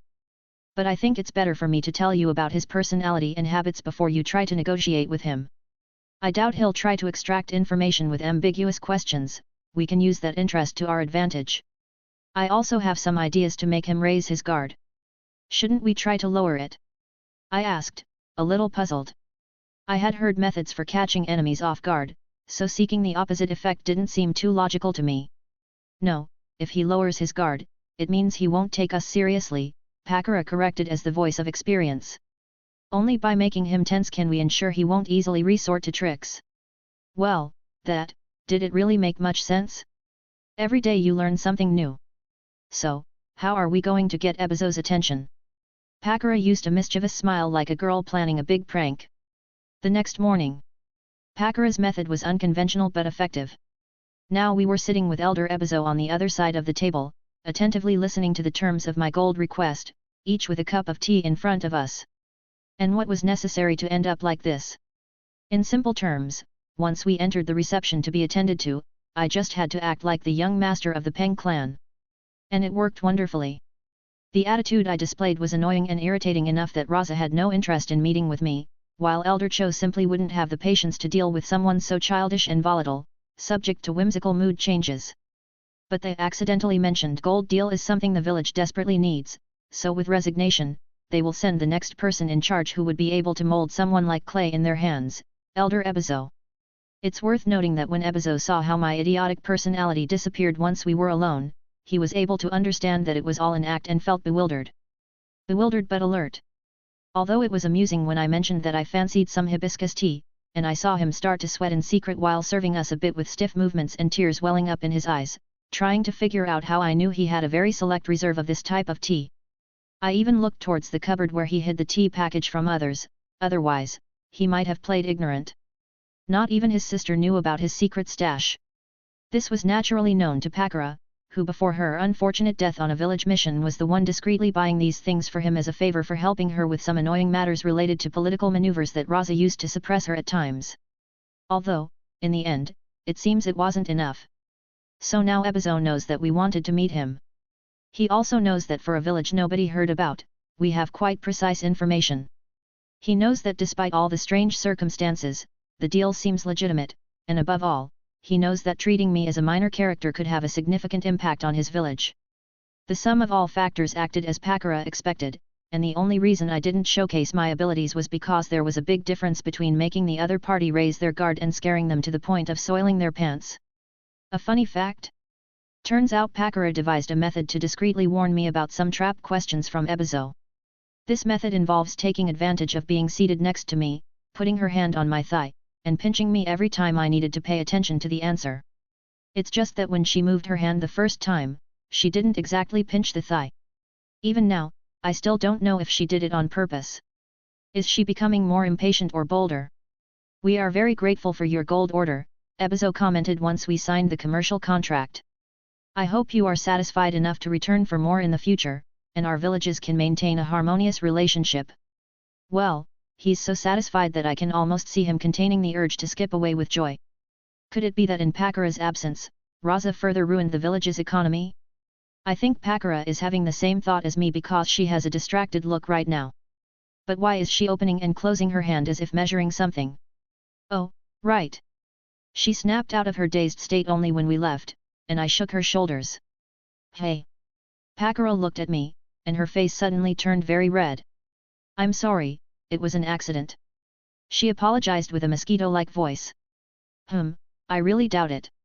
I think it was more of an idea to tease me that occurred to her in the moment and turned out unexpectedly for her. But I think it's better if I subtly change the subject. Do you still want to go see her? I asked, referring to her apprentice Maki. If she can truly convince her that I defected, I'm not against her joining us.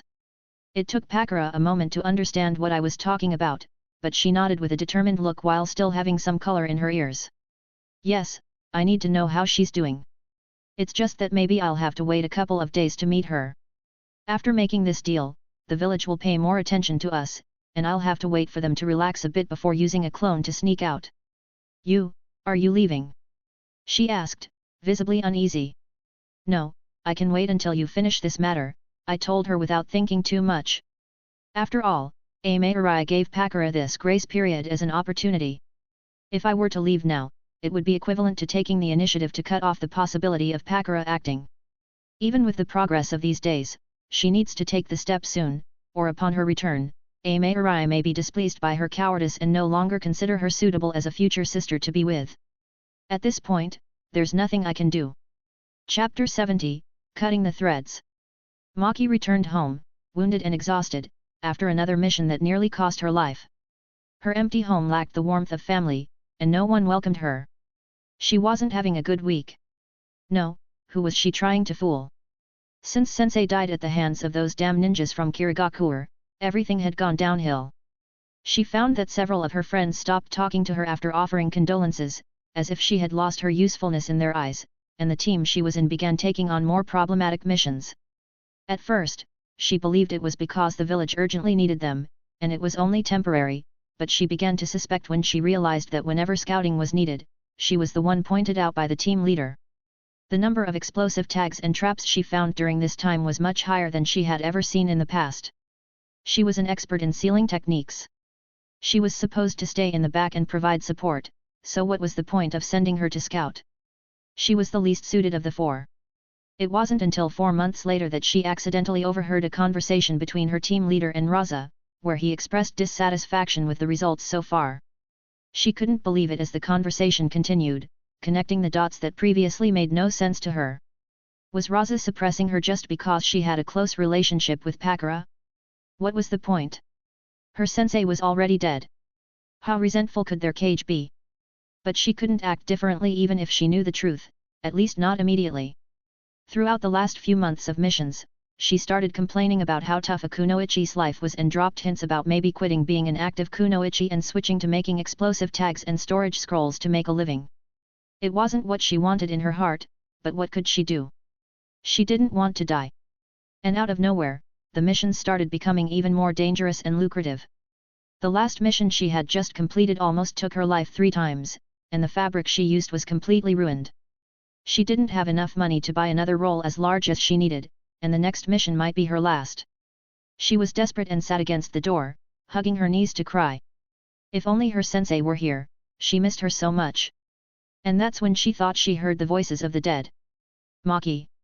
It sounded so real, almost as if she were right there. She could even feel the warmth of the hug and how her head rested against the elasticity of it. She lifted her tear-stained and snotty face, with the lower lip bleeding from biting it in frustration and several bruises, to see in amazement her sensei looking at her with that concerned look that was only for her. Sensei? Maki asked in disbelief and astonishment.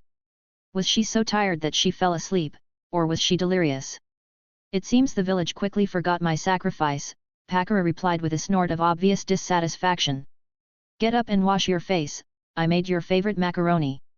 A few minutes later, Maki sat at her kitchen table, looking at her favorite dish, which was still warm. But instead of following her hunger, she looked at Pakura, confused. She didn't even doubt that it was an impostor or something, because only Pakura knew what kind of macaroni she liked, and the dish was not at all easy to prepare. Several of the ingredients for the sauce couldn't even be found in the village, so she rarely ate them even when her family was alive. And Pakura looked at her apprentice with affection. Aren't you going to eat it while it's hot? Once this dish gets cold, it's worthless. That's what you told me, remember? Maki wanted to ask many questions, but no matter how much she opened and closed her mouth, she couldn't get her voice out. Still a bit dazed, she took a bite of the macaroni, and savoring that familiar taste, she convinced herself that this shouldn't be a dream. And if it really was, she didn't want to wake up. Maki ate slowly, savoring every bite as tears fell down her cheeks. It was fortunate that she had washed her face, otherwise, the purple makeup on her cheeks would be ruined right now, and it would be embarrassing for her sensei to see her in that state. "Sensei," Maki called when she finished the meal. "How? Am I still alive?" Pakura saw Maki nod with uncertainty. "Well, it's a pretty incredible story. Let's sit on your couch, and I'll fill you in." Maki listened to her sensei's tale with disbelief. How Raza sent her to die, causing any feelings for the village to die at that moment. How a tall man rescued her at her worst moment, annihilating her attackers in seconds. How she had been recovering and living in a newly founded village. How she managed to take the opportunity to come back when she could. If anyone else told her such a fantastic story, Maki would think they were mocking her, but she believed she knew her sensei well enough to distinguish that she was telling the truth. "But why did you come back?" Although Maki was ecstatic that Pakura didn't die, she didn't understand why she took the risk of returning. "Before that, could you tell me how things have been for you since I left?" Pakura countered. Maki shrugged and began telling Pakura everything without holding back or omitting anything. When she heard what Raza was trying to do to her apprentice despite her supposed death, she regretted convincing Enel to make a deal with Sunagakure even if he obtained gold from the Scorpion clan. After leaving, she would stop hiding, and nothing that happened in the village would have anything to do with her. "Maki," Pakura called once the two caught up. "Although half the reason I returned is to escort the cage of my village, the other half was to come see you. Would you be willing to leave Sunagakure and join Seimeigakure?" "Yes." Maki didn't hesitate. Although she had some friends here, her life and loyalty to Pakura were greater. Chapter 71, A Not So Cold Night. "What do you mean we're the last to know about this village?" Ebizo looked at a ninja from the intelligence department with disbelief as he pounded the table with both hands, ignoring the pain that followed from the surprise. "Yes, Elder Ebizo," confirmed the ninja with veiled embarrassment. "The other villages are paying a considerable price to gather information about this village that seemingly emerged out of nowhere, but no one has been able to collect even a few shreds of information." He handed over a scroll with the information. Ebizo took it and opened it to read the scant lines with a darkened face. "Are you kidding me?" Ebizo looked up at the ninja with a less than friendly expression. "This isn't even reliable information, it barely qualifies as rumors. In reality, Elder Ebizo, the possibility of Seimeikage Ringo deserting from Kirigakure to this village is almost confirmed by our spies there," the ninja reported. "Do you think that's even relevant?"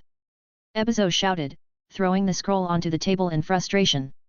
"Every ninja knows that Seimeikage Ringo is dying. Even Tsunade couldn't cure her condition if the copy of the medical records we obtained is accurate, she's basically a walking corpse." The ninja didn't know how to respond. There was truly no reliable information about Seimeigakure at the moment, not even on the black market. Ebizo sat back and rubbed his forehead, recalling how they knew about his tea reserve. How is it possible that there's such a difference between the two sides? "Tell me at least you've been observing the envoys from that village without any issues." "Yes, there haven't been any anomalies so far. They seem curious about the surroundings of the village, their specialties, and based on our observations, it seems the shirtless man is more perceptive than he appears. He's also been pulling apples from somewhere non-stop to eat. I don't care about his apples." Ebizo looked dissatisfied at the ninja. Why are they paying attention to some insignificant fruit? By the way, Kazekage-sama wants to know if there has been any dangerous mission received by the village recently. The ninja changed the topic. Ebizo raised an eyebrow and looked seriously at the ninja. "Tell Raza that if he intends to send one of our ninjas to die for his stupid insecurities, I'll personally make sure he falls off the chair he's been wobbling on since Pakura's death," he said, almost shouting, as he emanated a bit of murderous intent, making the ninja tremble.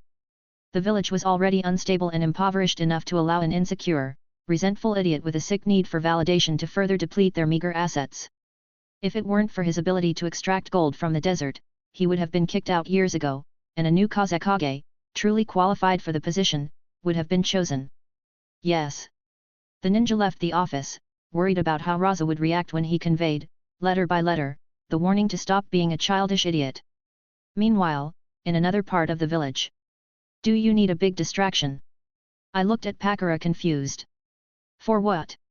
"You know we don't need something like that if we want to take someone." "It's for Maki," Pakura replied as she sighed and pinched the bridge of her nose. If she accepts another mission in her current state, it would be suspicious because she would practically be unarmed. Despite everything she went through, she feels uncomfortable leaving without notice. So, I was hoping we could do something to cause chaos in the village and divert attention, making her disappearance difficult to notice. "You know this is unnecessarily complicated, right?" I pointed out the obvious. "She's in a team, if she doesn't report in a few days, they'll know about her disappearance anyway." "I know, but even if she's a kunoichi, she's still a kid. Did you think about how she'll react when she sees Haku, Kimimaro, and Seimeikage?" I suggested. "You told me she doesn't like Kirigakure, rather hates it to the core." "I don't think it will be a problem. Haku and Kimimaro are kids who were just born outside the village, while Seimeikage humiliated Kirigakure by deserting, so I believe she'll actually like them," reasoned Pakura. That, along with the fact that she had already explained the situation a bit to Maki and had no negative reaction. In fact, she felt quite sad for Haku and Kimimaro. "And what kind of big distraction were you planning?" I asked, as I seriously doubted she wanted to use explosives or bursts of electricity. "Well, you once joked that you could make it snow even in this place. I think a bit of snow would be enough to confuse everyone without causing too much damage," Pakura commented. "Unlike Kusagakure, there are innocents here." I liked that idea. Just imagining Sunagakure's ninjas running around confused like ducks because it started snowing in their village makes me want to laugh. In fact, I mentally noted that I would do it sometime, but I just didn't have any valid reason to justify it to myself. "You know, I love your way of thinking," I said jokingly as I bent down to bring our faces a few centimeters apart. "I almost feel the urge to kiss you." Pakura looked into my eyes and swallowed, surely feeling her throat suddenly dry. I maintained the posture for a few seconds, but it seems she was too blank from my abrupt declaration and didn't seize the opportunity. Too bad. "What would be a good time for the distraction?" I asked as I straightened up, and she was startled by the question. "We can act from tomorrow since the village is already closed." Pakura blinked and took a moment to get back into the conversation. "Let's do it tomorrow morning," she said after thinking for a bit. "I'm not saying it in that sense," she added, blushing as she saw me raising an eyebrow at her ambiguous words and drawing a playful smile. "Maki needs a few hours to pack everything without attracting attention. Her neighbors are very nosy old ladies, and they might notice something unusual," she explained while clenching her fists a bit. I nodded and took out the den mushi to call Seimeikage and explain how I needed her cooperation with Haku to cause the snowfall tomorrow at the specified time. Haku wasn't really necessary, but it would be good practice for him and speed up the preparations. Once the plan was laid out clearly, we spent the rest of the day visiting places where Pakura felt nostalgic and buying some local spices, so expensive that it's a daylight robbery, before going to sleep. Let me clarify something, it's incredible how nights are so cold in the desert. I knew about the temperature's bipolarity beforehand, but it's still a surprising phenomenon. I was lost in my thoughts when suddenly the door opened. The hinges of this place urgently need maintenance, and I saw Pakura peeking in while holding a cushion against her chest under the starlight filtering through the window. "The cold of the night brings back bad memories of that time, do you mind making room for me?" she asked with teary eyes and flushed cheeks. I had to fight with all my might to maintain a serene expression and ensure that the huge smile struggling to emerge didn't succeed at that moment. "Of course," I replied softly as I lifted the blanket for her to enter. "It seems that tonight the cold will avoid both of us." Chapter 72, Suna Village in White. Despite Pakura being so shy, it's surprising how uninhibited she becomes once she decides to let loose and take what she wants with determination. Several times. And here I am, trying to contain my laughter at the warning look she gave me after hearing a puzzled Maki's question about why she walks so strangely. I'll tell you another time, Pakura responded, trying to shift the topic to something else. Are you ready? Haven't forgotten anything? Yes, sensei. Maki had a scroll the size of her leg tied to her waist, and all her meager possessions were there. But how are we going to distract everyone? She asked worriedly. Don't worry, Enel will take care of everything, Pakura reassured while pointing her thumb at me, trying to divert attention away from her odd way of walking. Technically, it's Haku and Seimeikage who will create the snowfall, but I'm not in a position to contradict Pakura. Today is her special day. Yes, let's go with that. I'll be in her care. Maki is very polite and bows to me. We haven't even exchanged a word yet, and I already like her. I can't help it, let's give a dramatic twist to the events. Don't worry, it's natural for me to take care of my fiancé's apprentice, I assured her, causing Pakura's eyes to widen in horror. Sensei. Maki looked at Pakura, shocked and excited at the same time. I didn't expect her sensei to move so quickly. Wait, isn't he the tall man who told her that he rescued her from dying? It's like a fairy tale. So romantic. She wanted to know all the details. After settling in, she had to find her sensei and ask him a bunch of things. What? I shrugged innocently at Pakura's heated look. You weren't planning on hiding it, were you? Get used to it. I've never been ashamed of what I do, and I'm not going to hold back because of it. Pakura was about to say something I know from how she opened her mouth and pointed at me, but after hearing that I wasn't going to hold back, she closed her mouth and acted like a tsundere, turning her head while crossing her arms. Immensely amusing for Maki, who sent me approving looks for being able to handle her teacher this way. Or at least, that's what I understood. It would have been more convincing if she didn't blush like a schoolgirl. In any case, she really needs to open her mind a bit now that the relationship is already sealed, or Seimeikage will steal the best moments. Maki suddenly interrupted my train of thought. Is it going to rain? She asked, sounding puzzled as she saw the dark clouds that had been gathering since she left her house. I don't blame her. According to Pakura, the last time it rained in Tsunade village was 6 years ago, and it didn't even last half an hour. That's how scarce water is in the area. That's our distraction, I told her as our group began to move. And as if waiting for my signal, the temperature, which hadn't risen too much since the night, dropped further, and snowflakes began to fall. The villagers around looked extremely confused at the snow that started to fall, their first thought being that they were experiencing a strange white sandstorm. After all, how can it snow in Tsunade village? That thought didn't even cross their minds in the first few minutes. The fact that many of them had never seen snow made it even more confusing. Kazekage's office. Raza had just sat down in his chair and was looking at the few papers on his desk with resignation. Since the missions intended for his village were stolen by Konoha, he had more free time, undoubtedly, but he had to invest that time and more in expeditions to collect gold from the desert to prevent the economic collapse of the village. If only his useless younger son could control the tailed beast, he could unleash some skirmishes to plunder the surroundings. But no, the boy was just a failure who killed his wife in childbirth. Cursed monster! What the hell was he thinking, using something as defective as a Jinchuriki? And he still remembered how annoying the words of those irritating brothers were, who for some reason still hadn't retired, complaining that Gaara's seal was too sloppy and the main reason for his instability. All nonsense. He performed the sealing himself with great effort, and considering himself one of the best seal experts in the village, naturally, he did a top-notch job. To say that the seal on the Jinchuriki was so bad was to say that he didn't know what he was doing, and a complete slander. They were just looking for excuses to undermine his already precarious political influence, for sure. It didn't help that the Wind Daimyo was so blind and full of himself, preventing him from seeing the great Kazekage he was.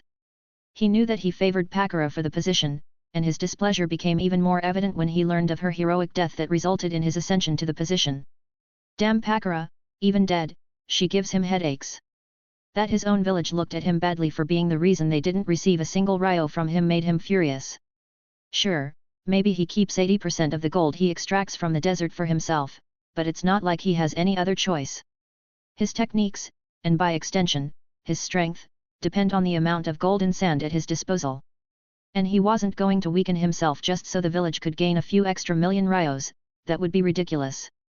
As Kazekage, he needs to be powerful enough that no one dares to challenge his authority. He would prove that none of his predecessors were at his level. Kazekage-sama. A village jonin burst into the office with an alert expression. What's happening? Raza frowned, internally annoyed. Doesn't anyone have manners these days? He didn't even ask for permission to enter. Kazekage-sama. Outside, it's snowing in the village. Raza thought he misheard and turned his head to look out the window unconsciously. When he saw that indeed, the roofs and the ground began to fill with snow, only one thought crossed his mind. What the hell? Chapter 73, Bet with Tsunade. I think I may have exaggerated a bit with the intensity of the snowfall I asked them to create. It turns out that the infrastructure of this village is not designed to withstand these conditions. Some cold? Sure, that was guaranteed at night. But that was still under the circumstances of a dry climate. When you add snow to the equation, let's just say things go sideways. The weight of the snow, the moisture seeping into the ground, and a whole series of factors resulted in the collapse of some of the shoddiest buildings. There were no real casualties, just people who got the scare of their lives. They can rebuild everything in a short time, it will just be a headache to reassemble the plumbing. Although maybe the renovation will result in something better, who knows. We left Sunagakure as panic spread, and Pakura carried Maki on her back as we ascended to our village. Since Maki hasn't signed the pact with the cloud, she can't step on it yet. Pakura was almost strangled by the frightened Maki when we ascended thousands of meters, and it occurred to her that it was a good idea to look down. We were welcomed by Seimeigakure, Karin, and Anko. Yes, I specifically asked for them to be there. After the initial panic of Maki stepping on the cloud passed, Karin and Anko took her, dazed, to show her where she would stay.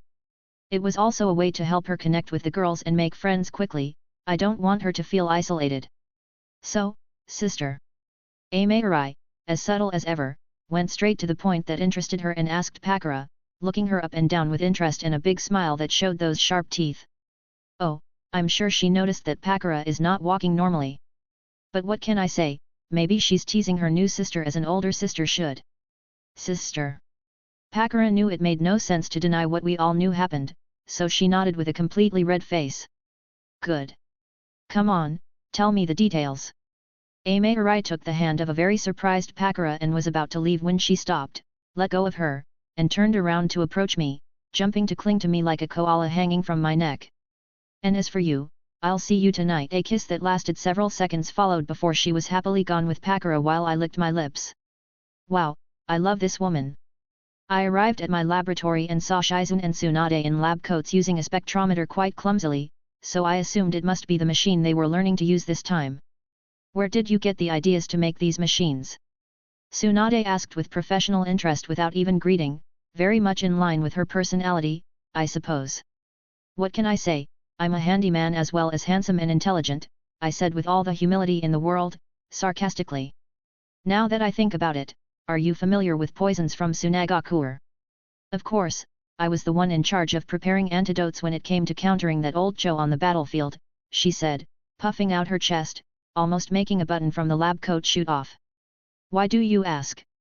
I told her about the situation with the Scorpion clan and gave her some samples I took from the deceased. Why am I asking Tsunade for help when I know as much and more than she does? For contribution. Since Tsunade and Shizune came to the village, their contribution has been rather minimal, and in reality, they are the ones who have benefited greatly from being able to study here and use the library and my laboratory instruments. I know it, and they are aware of this fact as well. Tsunade now only has to invest a little time in taking care of everyone's health as if she were a general practitioner and spend a few hours a week teaching some advanced combat lessons in taijutsu and ninjutsu.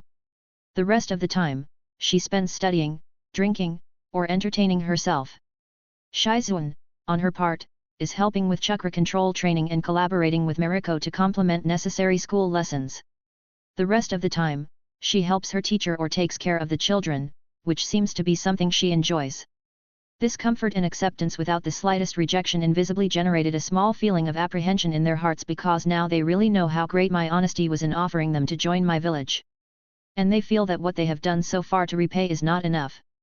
I'm already happy with what they do, but if they want to do more to be at peace, who am I to stop them? Tsunade and Shizune know that I can handle the poison issue, but I'm giving them the job so they can be more comfortable. Also, in a way, they will benefit from studying such a complex poison. It's also nice to be able to delegate some tasks and not have to handle everything on my own. Of course, that doesn't mean I'm going to sit back and do nothing while they do their thing. I made a little bet with Tsunade to see who can make a more effective antidote. With her medical professionalism, I know that even competing with me, she won't make mistakes to go faster, so I don't feel any guilt about it. What's at stake is simple, some gold. If she wins, she can get a few dozen kilograms to sell privately and make money. Even Shizuan will have her share that she cannot borrow, I made sure of that. If she loses, I gave her several options. I would like her to show the yin seal on her forehead to Pakura and Seimeikage, both have chakra control that meets the learning requirements, but I'm aware that it's something very personal and that she invested a lot of effort and time in. It's unlikely that she'll choose this payment. She could also take Anko as a student and delve properly into her studies on poisons. There's a reason Orochimaru paid attention to Mitarashi, and it's because of her talent for synthesizing and using poisons. It's only because he had to invest most of his time in plotting and conducting experiments that such talent was not excavated more than superficially. Why do you think he even allowed her to sign a contract with the snakes? The rest of the options were less significant. Let's see what she will choose. I'll add this because I'm sure someone will ask me for not paying enough attention. Yes, Enel knows Tsunade's techniques and could simply teach them, but he is looking for something somewhat legitimate. She managed to bring Tsunade to her village, and it would be extremely stupid of her to make her feel betrayed just because her feelings are not taken into account by freely imparting the techniques that she herself worked so hard to create. Chapter 75, I forgot. Several days have passed since I returned to Seimeigakure, and I've been a bit busy checking on Haku and Kimimaro's progress in their training, integrating Maki into the village, attending to Pakura and Seimeikage at night while studying poison in my free time. That's it, we're done, I declared while holding a vial with a semi-transparent violet reagent with yellow spots floating inside.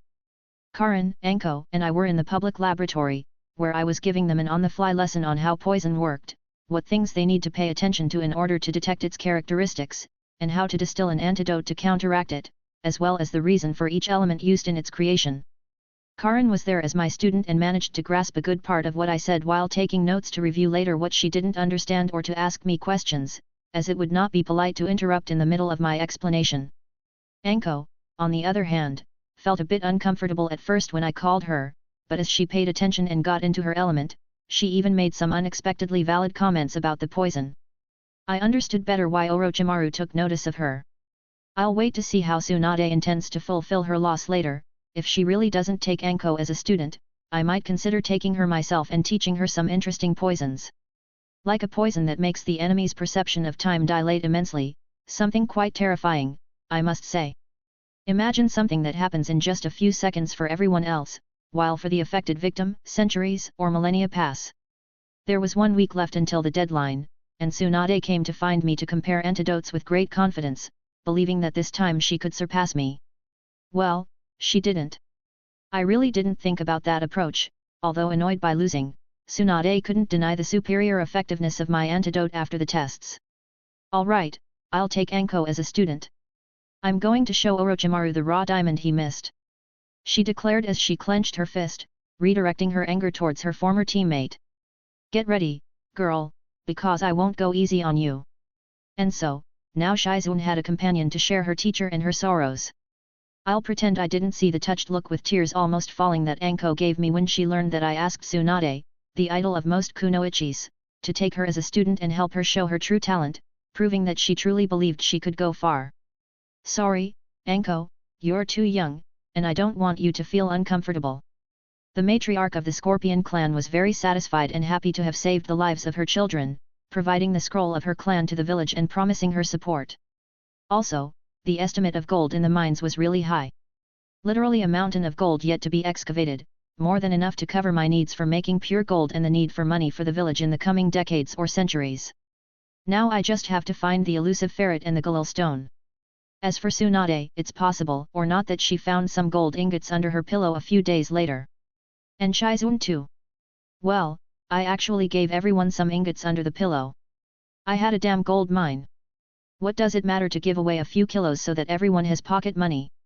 An interesting detail, Seimeikage forgot to turn off the snowfall in Sunagakure, although I think she simply didn't care enough to remember, and it wasn't until I noticed it when I went to recharge the island's battery that it stopped snowing in the desert 3 days later.